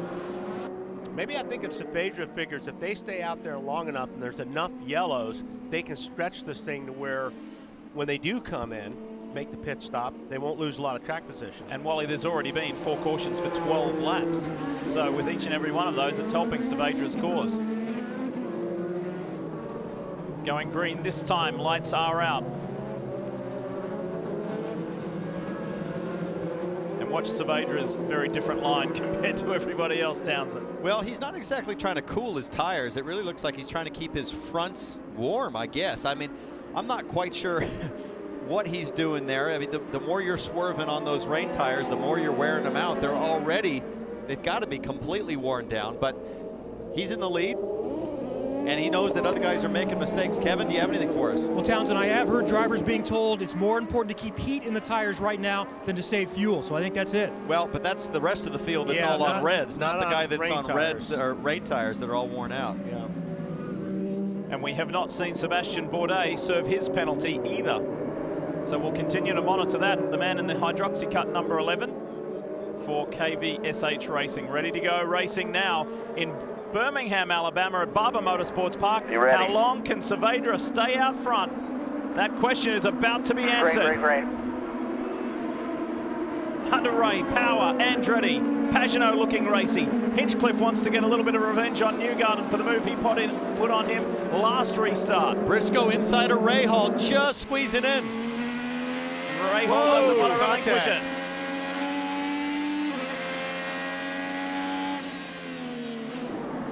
Inside Pagenaud on Sebastian Bourdais. These two came together last year. Pagenaud executes that easily, and so too does Newgarden. And Hunter Ray just chewed up Saavedra there on the exit. Those fresh red tires passed easily. Look at Power on the inside going into that chicane. That's not a place we see passes very often here. And Hunter Ray's got around Saavedra. Marco Andretti in that Snapple entry. The blue and yellow car is looking very racy today.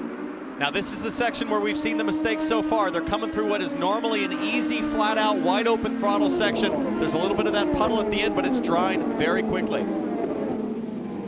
And the guys know, and they've identified with every lap that goes by, it's getting a little bit better on what's been an extremely trying day for them. Testing every bit of their skill. There's Michaela Lotion in the 7, the SMP Racing entry, making his way back, but unfortunately he's a lap down the bottom of the field. Look at Andretti continuing to apply the pressure to Power. Really solid qualifying performance for Marco Andretti, the whole Andretti team. Probably the most consistent setup in terms of their top 4 guys. Their 4 guys all in the top 10 in qualifying, and he is dicing back and forth up the inside. Nice, very nice. That was very decisive from Andretti, but Power comes back on the switchback, but Andretti's got the momentum. And then Saavedra has come in. Made his pit stop.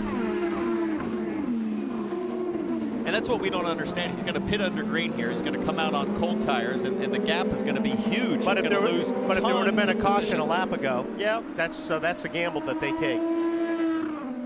Ryan Hunter-Reay enjoying the lead at the moment.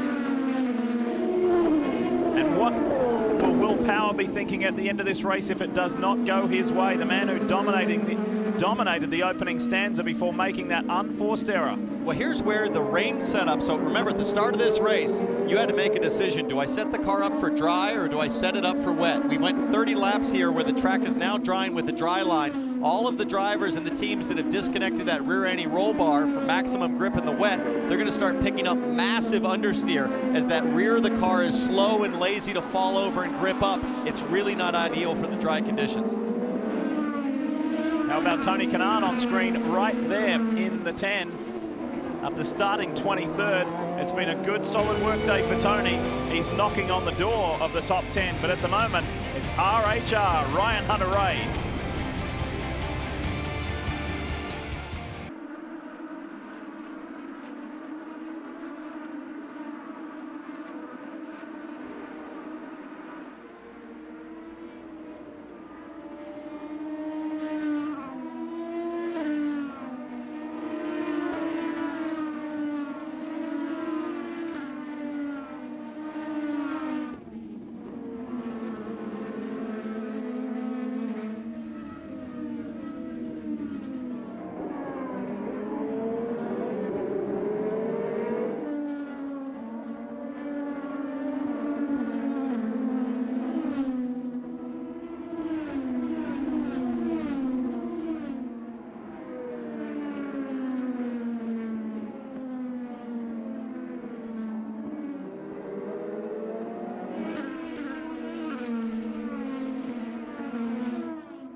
When the lights went out at Long Beach, the fight was on.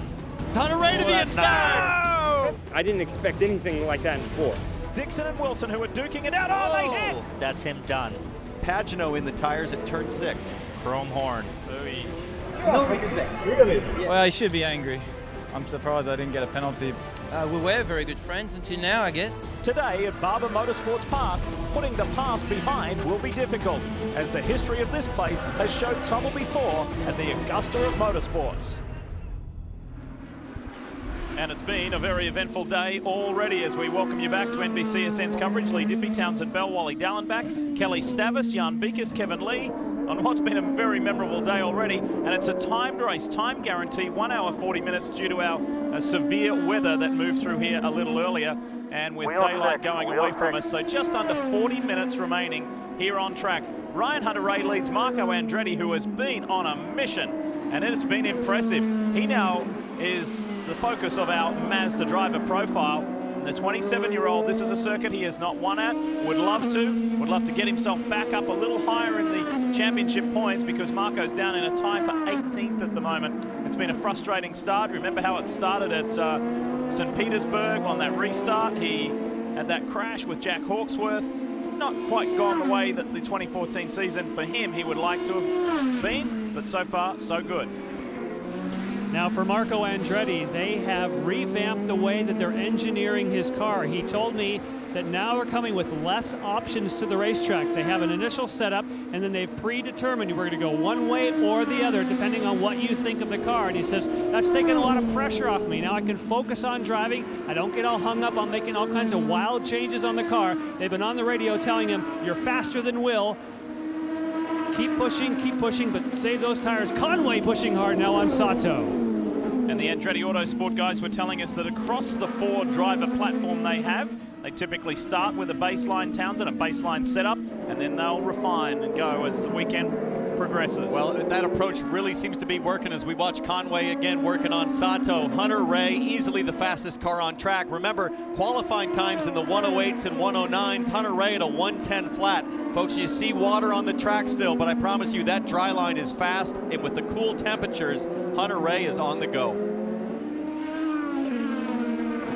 There's a mover in the pack, and it's one of our rookies. Jack Hawksworth has made his way up into 10th in the Brian Herder Autosport machine. And he was another one of these guys that was completely lost in practice in terms of setup. He said, when we tested here, the car was great. Now I've got understeer everywhere. We just can't deal with it. Everything we try makes no difference. But temperature is everything here. As the rain has cooled down the track, now he's on the fly. He looks to be one of the fastest guys in the top 10. Here he is, and he's made up 12 positions from his starting spot, but he's not the biggest mover in the field. The biggest mover is Tony Kanaan from 23rd to 9th. Let's talk more about Jack Hawksworth. And Townsend, he, according to Brian Herdy, is the fastest guy on track right now. I know we've heard that before, but this has still been an impressive drive, and you're right, they greatly welcome the rain. And as we talked about in our pre-race, this is a young man that 3 months ago thought he might be moving on in life. He was ready to stop pursuing a drive until he got the call from Brian Herta and was hired. It's still not been perfect today. They're going to add more front wing on the next stop, but impressive so far again for Jack Hawksworth. The order is Ryan Hunter-Reay, Marco Andretti, Will Power 3rd, Scott Dixon 4th, Simon Pagenaud 5th, Newgarden, Hinchcliffe, Wilson, Kanaan, and Hawksworth. There he is, rounding out the 10 with 36.5 minutes to run here at Barber. 2 different winners in the opening 2 rounds of the Verizon IndyCar Series, where we have 3 from 3. At the moment, Ryan Hunter-Reay is going to take some stopping, 4.5 seconds out in the lead, Wally. Yeah, but there's a lot of guys you're looking down at the sheets. Pagenaud is running pretty fast laps. Newgarden is starting to run some fast laps. Just as this track dries out, you're starting to just see different guys, depending on their setups, are starting to make a lot of time up. Justin Wilson is a man on the move as well. The Dale Coyne Boy Scouts of America entry. Justin sits 8th at the moment. And there he is there, hunting down James Hinchcliffe. I can only imagine he's extremely frustrated after starting on the front row, and he's been buried back in the pack a little bit. He sits 7th. Tony Kanaan, we talked about him earlier, starting in the back of the pack. He is up to 10th spot right now. And how about this guy, Charlie Kimball, in the morning warm-up, just clobbered the wall, backed it in big time. He's in his backup car. Guys, he did this last year at Mid-Ohio. Huge crash in qualifying, came back to win the thing. I'm so impressed how unfazed he is. You know, it absolutely doesn't, he doesn't miss a beat when that happens. And here he is pressing Briscoe hard to break into the top 10. Townsend, let's relive those moments when Charlie Kimball went in backwards in that morning warm-up. Very confronting scenes. And just listen. Folks, that's with a microphone that's... Here, let's listen again. And there's a sign of crash experience, taking your hands off the wheel, and all you can do is wait. It's the worst feeling in the world. You know you're on your way. You know it's going to hurt, and you just have to take it. He was 22nd at the end of the first lap. Charlie Kimball right now runs in the 12th position. Will Power has been under sustained pressure from Scott Dixon, and here comes his old sparring partner and friend, Simon Pagenaud, into the deal. It's Andretti and Hunter-Reay, the teammates at the front of this field.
Welcome back to the Grand Prix of Alabama. You're watching Ryan Hunter-Reay pulling away from the field, doing a phenomenal job. But first, let's check down with Kevin Lee.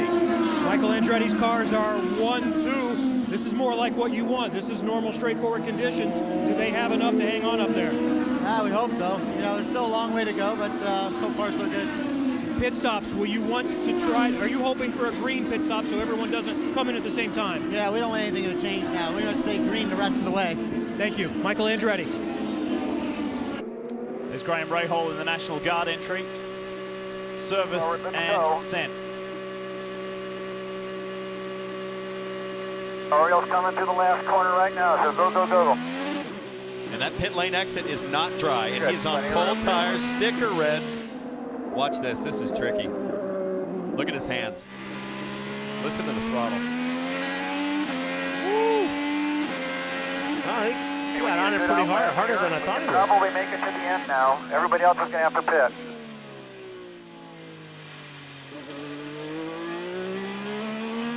Yeah. Now there's 35 laps to go. I believe his engineer said we might be able to make it to the end. If they run lean, they could really luck out with this strategy. That would be 35 laps. We need some yellow, though, to get him there. A lot of yellow. But are we time limited? How much time is left?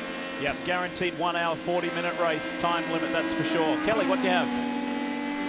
You heard the strategy that they're hoping will play out here for the 15 car, and really it hasn't been the start to the season maybe that Graham Rahal would have liked, but he's been really optimistic. They made some sweeping personnel changes on this team during the offseason, most notably getting Chief Engineer Bill Pappas, and Graham telling me the other day that he is so excited to have this new group of people. He says they feel like family. Right now they're just still sort of learning each other and getting in a groove together, but he's really optimistic that those changes are going to pay off dividends in the season.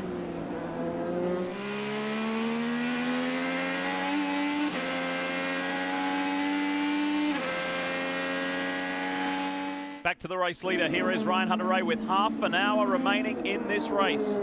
Can it be back-to-back victories like Will Power did in 2011, 2012? Hunter-Reay, I mean, you just watch his car, even though it's still damp, that thing is hooked up. Well, he's the first guy into the 109s. He's a 109.85 on that last lap, and he is flying. Here's Sebastian Bourdais and Kevin standing by. Kev? Well, it's been a quick weekend, but one with some issues for Sebastian Bourdais. Qualifying didn't go as well as they want. The Reds didn't have the proper balance. Instead of a fast 6 car, he had to start in the 12th position. Today, he's had to serve a penalty. They're coming in earlier than they need to because they feel their only chance is to get out, get clean track. The car is fast, and let's see if they can make through when everyone else cycles through. He's on sticker reds for this last stint. Right, Greyhound is coming out. Push, push, push. Yeah, push, push, push, bud. But listen, it's really slick here, and he's had a season of a couple of mistakes, uncharacteristic, so he's got to be very careful not to repeat that here. At the same time, his only chance to win is to push as hard as he can. Wally, when you're as good as Sebastian Bourdais is, and we see him at Long Beach a couple of weeks ago, and he made 2 unforced errors when in a prominent position, how badly does that dent your confidence? I don't... You know, Sebastian takes it pretty hard on himself. I mean, because he's such a very good driver, and he's been in a position to get some really good finishes, and it's his fault. The mistakes have been his fault. So he does, but, you know, he's very, you know, the guy is a machine. He does such a good job. When he's in focus, man, he is tough to beat. This is Jack Hawksworth. Hawksworth is going through his first few rounds of pit stops. That's something that young drivers don't deal with in the developmental series. They're going to go up 2 full rounds. That's a major turn for Jack Hawksworth, who's having a great drive from the back to contention, running in 10th before that stop. And there's a lotion off, probably at the exit of the hairpin, it looks like to me. Kevin, they're cranking a ton of front wing in, I think because of that rear anti-roll bar. They would have disconnected it for the wet. Now the track's dry. You need a ton more front downforce to help compensate for the increased grip of the roll bar adjustment. So these track conditions really challenging to deal with. And the minutes tick by, just 27.5 to go. And Ryan Hunter-Reay boasts almost a 5-second lead over Marco Andretti. Here comes Marco. Joseph Newgarden, he's been in the thick of it as well. James Hinchcliffe is also on pit road. This is Newgarden. The message on the radio throughout the early portion of this race for Joseph Newgarden was patience, use good judgment. He started up at the front and fourth, made all the way back to 10th, but that patience has allowed him to work his way back up into position to contend for this race. We see a front wing change, and it's sticker fire red for Joseph Newgarden on his last stop. Massive loss for Newgarden there on the fuel. Same problem that Hinch was having earlier. They just couldn't get that fuel probe to plug in. I really think some oxidation has occurred with all that rain because it's uncharacteristic to see this many issues with the fuel probe. Let's take a ride. This is Conway and Bourdais further down in the order. This is 16th and 17th position. Kind of feels weird talking about Mike Conway there, considering he won at Long Beach. Well, it just shows you again how competitive the series is, and our race leader is in. This is Hunter-Reay on pit lane. Will Power is also in the pit lane. Final round of stops with 26.5 to go. Ryan Hunter-Reay has a prime position here at pit out after winning the pole at Long Beach. He's trying to go back-to-back here at Barber Motorsports Park. He's got a stint of sticker red Firestones for the last stint. It's a great stop. Will Power also exits out with a lot of track and ground to make up on Hunter-Reay.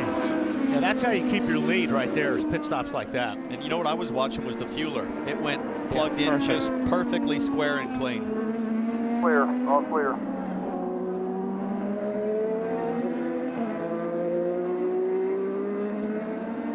Marco Andretti, the word is 2 laps, and we'll see the Andretti Autosport man pit for the final time in this race. You know, we didn't see much pace out of Marco at St. Peter Long Beach, but man, he's been on it here, qualifying in the top 10, and his pace, his race pace, fantastic. He's matching Hunter-Reay, and here he is in pit lane. No 2 laps, he's coming in right now.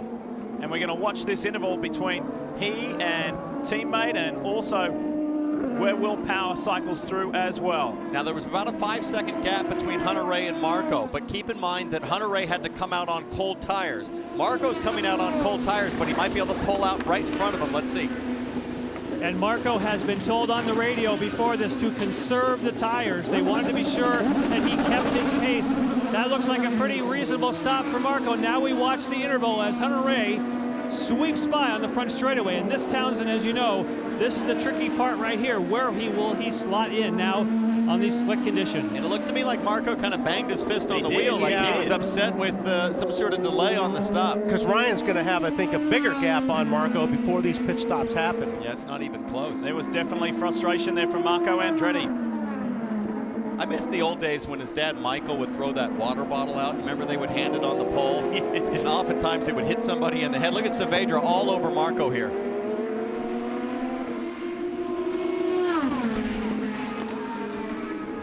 Saavedra, who enjoyed time at the front of this pack, going on a solo strategy compared to the rest of the field a little earlier when things were drying. This is Dixon, the man who has finished runner-up for the last 4 years in a row.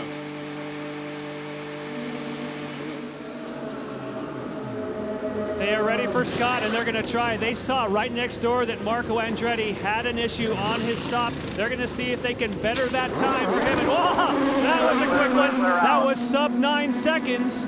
So he's hoping that's going to close the gap. Here comes Marco on the left-hand side of your screen. Dixon, now he's off that pit speed lane limiter, and Andretti will get him. He rounds him up the inside. But Dixon is a lot closer to Andretti than what he was. Saavedra's got that inside line. He's not going to make life easy for Dixon. There is no way that Dixon's going to be able to hold those guys off on these cold tires. He's going to take at least a half a lap to get up to temperature.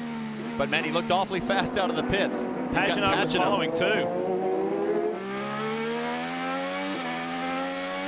Whoa, looks like something's coming apart. That's just debris coming off the track. The amount of marbles, I thought a tire was coming apart, Wally. Yeah, there was the pretty big chunks of rubber flying up in the air there. Now, as you can see, Dixon still, like you said, Townsend, it takes a lot of heat to get those tires working where he can. But it's coming in faster than I think, and if he gets the temperature in here, we can see a hard charger on fresh rubber. This is Justin Wilson. And at the back of those guys where you saw Dixon come out, here is the Wilson stop. And he obviously has gone well on fuel and on tires. They also go for a front wing change, not as much as we've seen for some others. Now Wilson, again, a bit of a shake of the head, not as fast as he would like. And look at this pack, and look at the back of it. Behind Pagenaud and Dixon is Will Power. Now these guys are banging their fists and shaking their heads, but that's what happens on green flag stops. It's thousandths of a second that you're just feeling in the car. It feels like forever. And as this kind of circled through, it looks like Andretti lost about an additional 3 or 4 seconds on Hunter-Reay after that pit stop.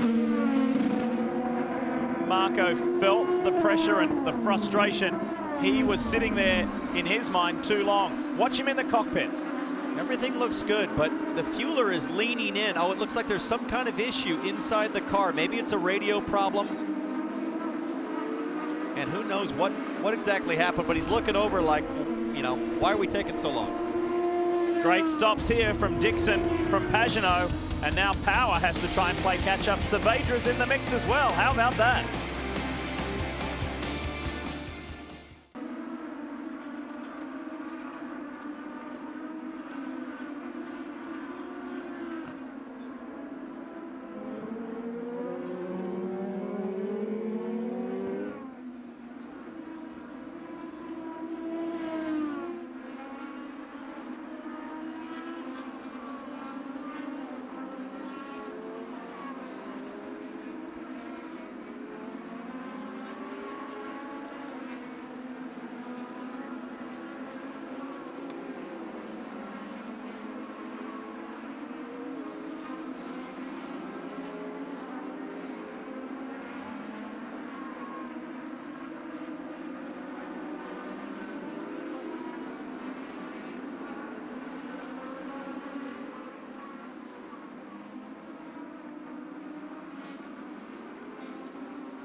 those of you just joining us, let's get you up to speed with a race recap and really trying conditions. Take a look at this early on. Carlos Munoz, Juan Pablo Montoya going off, and Takuma Sato spinning. That was on lap 1, and that caused the first of many yellow periods. Simon Pagenaud also went out into the grass down near the museum. As we scoot ahead to lap 15, this was Will Power, race leader, easily out in the lead to the tune of 4 seconds. Unbelievable. Out in front on his own, and awfully lucky to not have damage to the front wing on that tire wall. And then we go to lap 21, Wally. Yeah, a little contact here between these two guys, Bourdais and Alosha. These guys have had a great battle. They were, the whole race, yeah.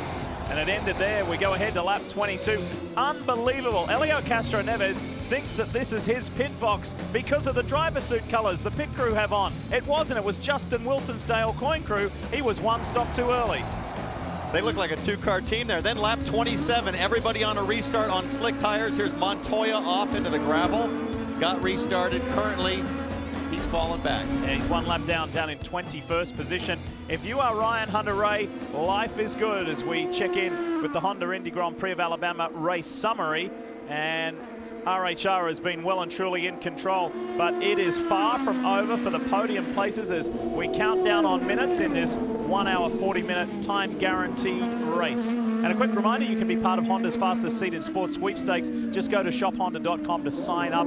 Enter for your chance to lead the start of one of these races, a Verizon IndyCar Series race. The sweepstakes begin May 1st and end August 6th. No purchase necessary, as we remind you each and every time. Wow, what a stop that was from Ganassi and also from Schmidt to leapfrog Will Power to put Dixon up into third. He's in contention for another second place. That would be 5 years in a row, Wally, finishing runner-up. And I've been watching this on board with Dixon and him trying to catch Marco. It has been pretty good stuff. I mean, you watch him just driving this thing. There's a couple of spots that right there, like I said, all of a sudden he cranks a lot of wheel in it.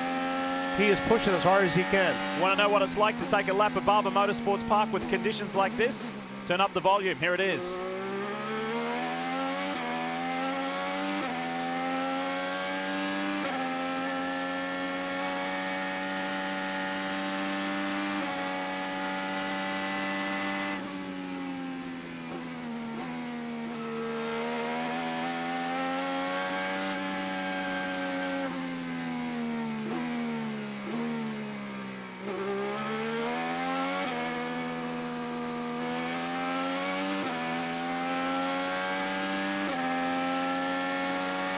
They're hard to get close. And that's Scott saying it's hard to get close. And what he means is he's picking up a little bit of downforce loss. He's losing downforce. The closer he gets to Marco with all these fast and medium speed corners, he's losing downforce and grip. So he might be faster, but getting by is a whole different story. There it is. 2.3 miles around the Barber Motorsports Park circuit with just a quarter of an hour left. RHR looks like going back to back. Can Dixon possibly get another second spot?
working on lap number 60 here at Barber Motorsports Park, but more importantly, it is a timed race. 13.5 minutes remain here in the Honda Indy Grand Prix. Let's go through the field now. Ryan Hunter-Reay is cruising more than 6.5 seconds in front. He went from third to second early in the race on his teammate, James Hinchcliffe, and then got past Will Power when Power had it off. Hunter-Reay right now is in charge, Jan. And Kevin, for Marco Andretti, he had a longer pit stop as we saw on the second look.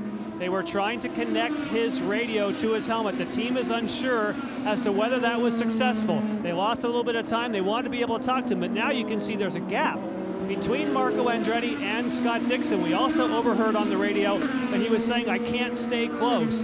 Heard from the pits, we have a good car, just keep staying after it. Kevin? It's been a great drive for Simon Pagenaud. He also had a slight off early in the race and dropped down to 13th position, but he stormed all the way back to 4th. Rob Edwards called strategy for that team, said the car is fast and fast. In fact, his best lap is quicker than the top two right now.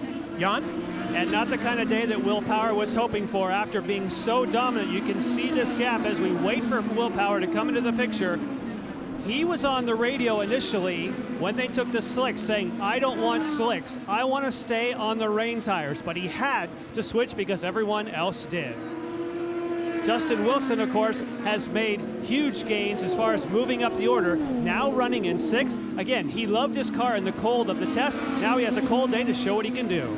Well, James Hinchcliffe lost a few spots with a slower pit stop, and they couldn't get the fuel probe in, but it's going much better than last year when he watched the race stranded for the entire race. When we were talking about this back in the transporter the other day, Ryan Hunter-Reay said, you watched the entire race and the car stranded? That's a rookie move. A little bit of a jab from Hinch's comment last week. Joseph Newgarden is there next in the 67, running in the 8th position. It's been a solid day for Newgarden. He's looking for a result. This place last year was his first top 10 when he went from 22nd to 9th. Jan?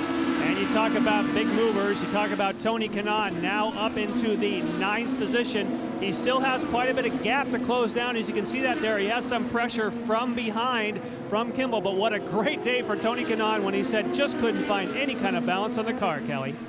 Charlie Kimball has worked his way from 17th up into the top 10. Remember, he's racing in that backup car. They've had a couple of bad results early in the season, but he said he's actually got a feeling of momentum because at times they have shown speed. It seems to be working for him now. Behind Kimball is Ryan Briscoe. Now, he struggled with this setup all weekend long, and after qualifying, they decided to switch his setup to be the same as that of his teammate Scott Dixon in the 9 car. He said as soon as they did that, the car came alive. He's worked his way from 20th up to that 11th spot, Kevin. Kelly rookie Jack Hawksworth continues to impress. He's been fast all season, but he hasn't had results really through no fault of his own. Certainly at Long Beach when he was collected running in the top 5. Today, the car has been impressive after struggling all weekend. He has worked his way up to the 12th position. Another guy talking about trying to work his way up, Kevin, of course, is Takuma Sato. You saw him spin. That was right when they took the slick tires. He hit some water, and unfortunately, the anti-stall didn't kick in for Sato, and now he's playing catch-up. But a very nice job indeed. Well, Mike Conway was one of the drivers looking forward to racing in this rain. He spent a lot of time over in Europe racing sports cars in some pretty miserable conditions. He said he was out there doing his rain dance. He also had a bad time in qualifying, starting 21st, and now he's worked his way into that top 15. Kelly, unless something dramatic happens, this is going to be a disappointing day for the Hydroxy Cut team with KV Racing and Sebastian Bourdais. They were fast all weekend. They've been fast all season, but started a little further back. He suffered a penalty in the race, and he's running in the 15th position right now. Well, Carlos Huertas, the rookie, he had a moment earlier when he spun out, but he said normally he's pretty comfortable racing in the wet. The biggest challenge for him here in IndyCar has been adapting to those red tires. He also isn't used to these long races where pit stops and strategy play such a big role. Behind him, Graham Rahal. Again, hasn't had the results that he would have liked early, but thinks that they have finally got the people in place to really make this team gel. This would be his best finish of the season so far. There's the story of the field, and so many stories to tell. There will be disappointments leaving Barber Motorsports Park, but there's going to be a lot of joy. Bizarre story with Ryan Hunter-Reay Up until last year, he had never even had a top 10 here, and here he is just 8.5 minutes away from going back to back. Extraordinary. Well, it really speaks to the setup that Andretti has refined here. I mean, look at Marco's pace, Ryan's pace, Hinchcliffe obviously, and even Munoz made a mistake, but he was awfully fast. And this track clearly so sensitive to finding the right balance, and these guys have really nailed it. And if you weren't with us earlier today, we didn't think we'd be racing. Severe thunderstorms and bad weather crossed us, but we've got it done. 8 minutes till we see the checkered flag.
We're back at Barber, and look at this. A nightmare scene for the rookie, Mikhail Aleshin. A day that started with so much promise. He tangled with Sebastian Bourdais, went down a lap, went to the back of the field. He was frustrated, trying to play catch-up. And now we see this. This is pretty much how his day is going to end here in his first time at Barber Motorsports Park in Birmingham, Alabama. And it's really been a day, guys, where we've seen the rookies have issues. We've got the tail end of the incident. Oh. Now, luckily, he's hitting what is supposed to be collapsible, soft, malleable material with what looks like the mattress I had in college that they've got there on the wall. But you know, the good news is he's okay. They've got the car out of the way. And Wally, I want these guys to hustle, run, push that thing back into place. Let's get restarted here under green. Yeah, that's. I was just gonna say, between that crash and Kimball's crash earlier this morning, that stuff has done a really nice job. Very good job. I mean, you know, really has been great. These guys have bounced back. It looks pretty spectacular, but it's a lot softer than hitting that guardrail with dirt behind it. Yeah. Well, imagine if he'd actually just pushed wide enough to hit there. That would have been a sudden stop. He was very lucky to just. I mean, now I know you're in a big hurry to get this thing restarted. That's the racer. But if I'm Ryan, Hunter Ray, I'm not liking this one bit. I'm like, hey, well, it's going to take a long time. And of course, if you're Marco Andretti, you're pulling for the safety crew and the cleanup crew right now. I mean, you know, it's. You know, Ryan has done a really nice job today. He's really kept a lot of safety vehicles around there. He hasn't put a wheel off. I've got this Jekyll and Hyde existence here where I'm a racing driver one weekend and I'm a race fan the next. And right now I want them to yank that thing out of the way and let's go 1 to green, baby. Come on. There is one-time leader, Will Power, who led a very good portion of laps early in this race. In fact, 15 to be precise. And then an unforced error took the lead away, and if you haven't seen it, this is what happened. Yeah, and that left front locked up just a tiny bit, just enough where it would stop turning. Then his teammate Helio Castroneves suffered woes as well. And it's funny, if you watch the right front tire guy, he almost went down there to change the tire. Went, wait a minute, you're the wrong guy. So he knocked on the wrong door there, and his house was one up. And then this is the third Team Penske member in the PPG entry one, Pablo Montoya, who just got loose and slapped one way, the other way, and then sent him into the gravel trap. So it's been a frustrating day for the captain's boys. Now 3:20 to go. We could get 2 more laps, well, maybe 1 more lap of yellow here, but what a day it's been. I mean, so fortunate in a way as race fans to see this rain come and go, the lines start wet, dry up. Been very dynamic, but gosh, I can't get over how strong Hunter-Reay is after a bad weekend. You know, again, the last several years, whether it was a mechanical, a fault of his own, a fault of somebody else's, he always bounced back with a vengeance, and just so dominant today. Jan? You may have heard through the field, easy for me to say, Marco Andretti, I said that during that pit stop they were trying to reconnect the radio. They weren't sure if they were successful. Well, there is a new rule in the rule book that you must at all times have radio communication. That's why they took the time. During this caution, because of the crash, Marco was able to get that reconnected in the car. Otherwise, he would have been pulled out of second place and onto pit road. Well, how would they know that he doesn't have radio communication? I wonder.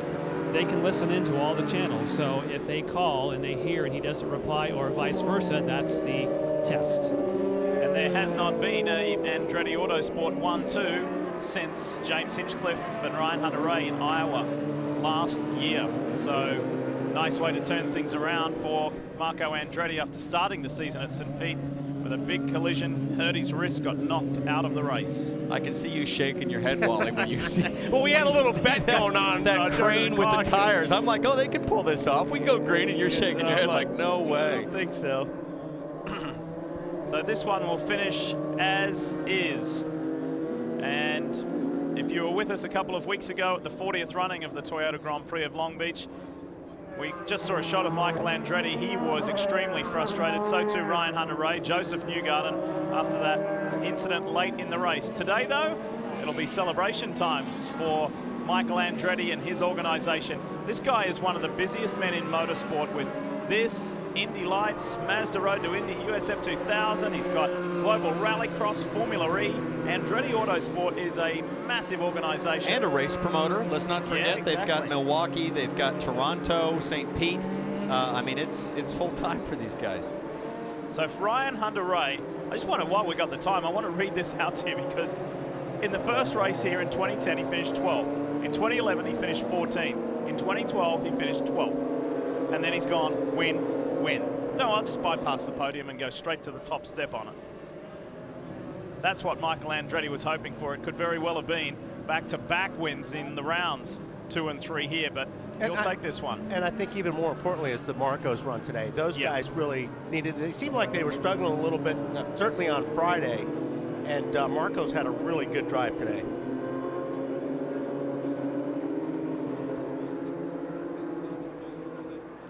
So it's not the way that we would like a motorsport event to finish, under caution, but it's not by choice. Mikhail Aleshin crashing very close to the end of this time-certain event to get that DHL Honda cruising now to victory lane and to the checkered flag. The second year in a row, Ryan Hunter-Reay sees that flag first.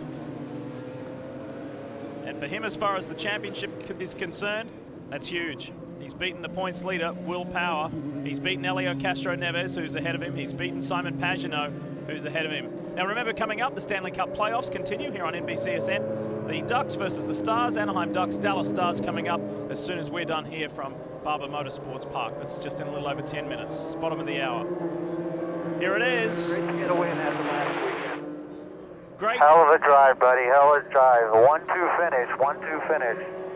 It is checkered flag time for Ryan Hunter-Reay, second year in a row. He repeats what Will Power did in 2011-2012. It's RHR in 2013-2014. Andretti Autosport 1-2.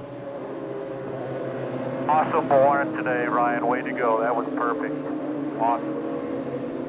Jan? And Michael, you had a 1-2 situation at Long Beach. We know what happened there, but what a turnaround and a great day for your whole team. Man, I'm really proud of this whole team. You know, Marco did a hell of a job. I mean, he drove his way to the front there, and proud of Ryan. He just drove a perfect race, so feels good after the last one for sure.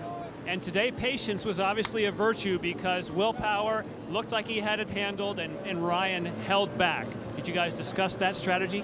No, not really. I mean, it just played out that way, and, you know, we were lucky Will made that mistake, and that gave us the track position, which is always important, and then just the way everything fell with the rain, the way it came down, and, I mean, the way it dried out and everything, it just came to us, so it was a good day.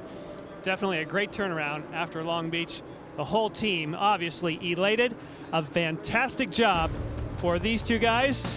And of course, what kudos from Marco Andretti. Nice job.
No better feeling as a driver to be the first one back in pit lane, heading to the top step of the podium.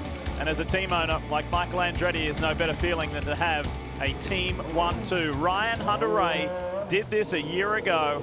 He knows what it feels like. And that was a superb performance. Yes, Will Power gifted him the lead early in the race, but then he didn't look back. Fantastic performance, big championship implications there too. And what a way to respond after crashing out in spectacular style 2 weeks ago in California.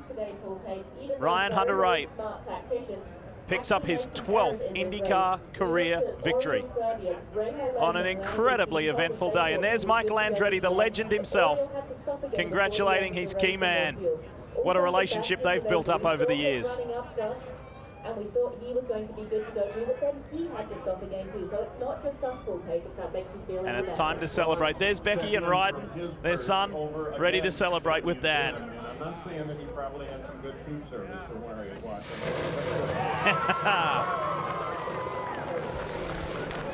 It was a long day with the weather delay to get to that, but it's worth it. Kev? With his little boy riding here in Victory Lane, Becky is here, his wife, hugs from the crew.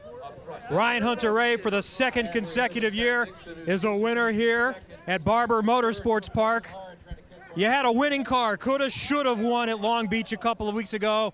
How anxious have you been to get back in the car and have another chance? I've been anxious since we left Long Beach, but always anxious. This is what it's all about. This is why we do it, and that was such a blast today. It's a bummer we ended under yellow because, man, we were walking it, and what a dream to drive a car like that in conditions like that. Great to get the number 28 DHL Honda up front. We won with a Honda at a Honda race. It's just, it's awesome. And then big thanks to United Fiber Data for all their support.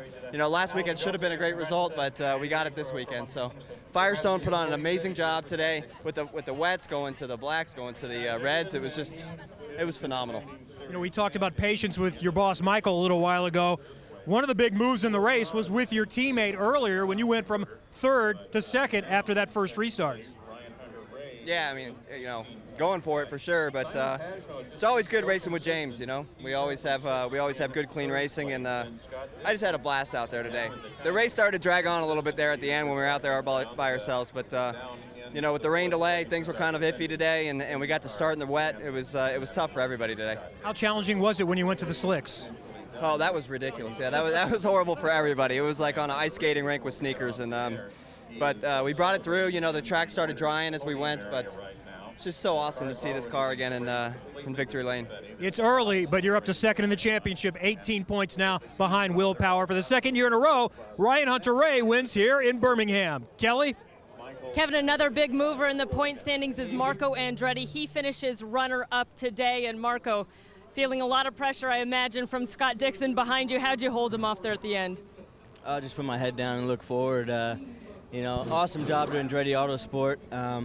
You know, the Snapple car didn't have much for the DHL car, so we need to definitely hit the drawing board and see how he kicked my butt today. But I think, you know, heck of a team effort. Just I was driving blind today. I didn't have a radio, and so the only way I knew how to pit, I knew when to pit, was out of the corner of my eye. I saw Ryan stop, so I'm like, I guess I'm coming in the next lap. So it was a blind race, but I just had my head down and tried to hit my marks.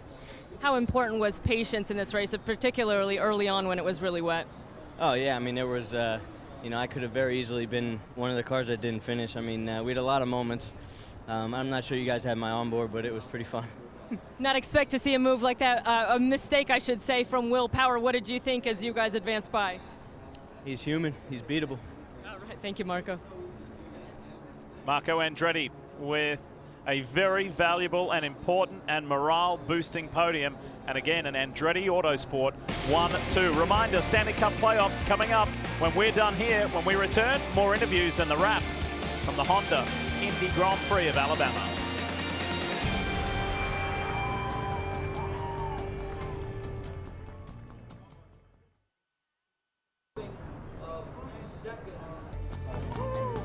Young Ryan Hunter-Reay will watch this many times in his life.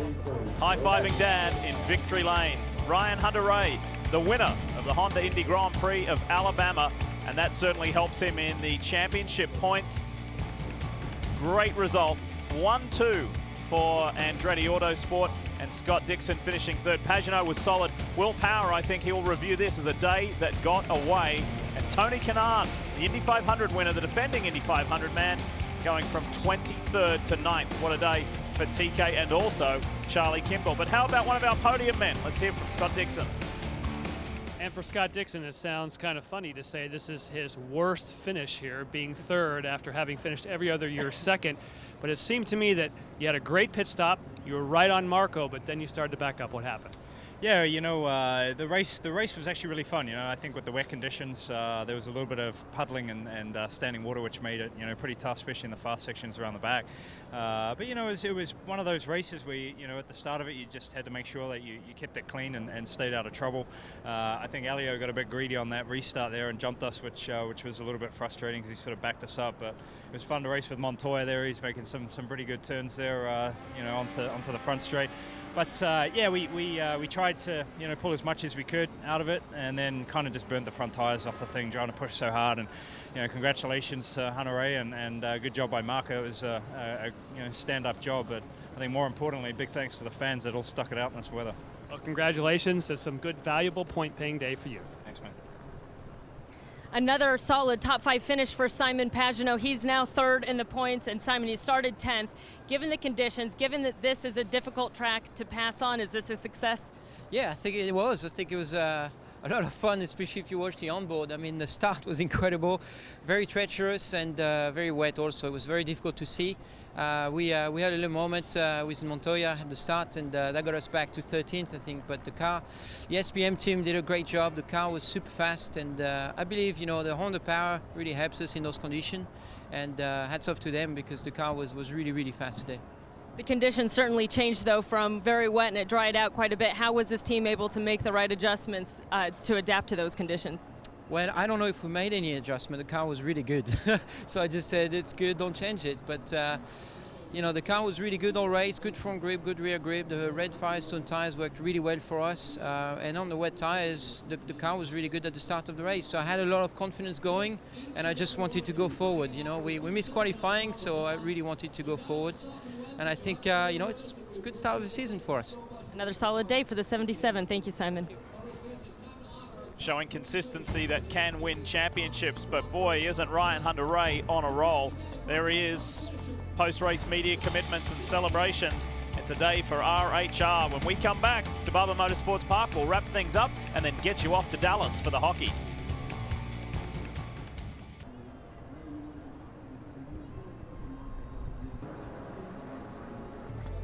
For the second consecutive year, Ryan Hunter-Reay has won here at Barber Motorsports Park in Birmingham. The point leader, though, is still Will Power, and it looked like in the wet you were going to check out. What happened when you had the off there in turn 5? Just locked up. Once you lock a wheel in the wet, you just go straight. But that was all right. We had a big enough lead to only lose one position. But man, I missed that wall. I thought I was getting that wall there. Missed it by an inch, I reckon. Yeah, I mean, we just didn't have the pace in the dry. I think maybe it's a little heavy on downforce, but it was yeah, the half dry, half wet condition. We kind of struggled.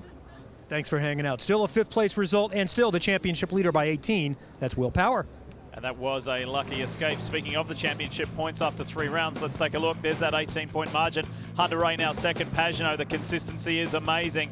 Dixon jumps up to 4th as well, and Marco Andretti will be pleased with that to sit in 6th spot, and Castro Neves drops a couple. So things are changing, but Power remains on top as we head into the month of May for the Grand Prix of Indianapolis, the road course race at the Speedway before the 500. Stay with us. Anaheim-Dallas game is coming up right after this. The Verizon IndyCar Series continues on ABC with the Grand Prix of Indy, Saturday, May 10 at 3:30 Eastern.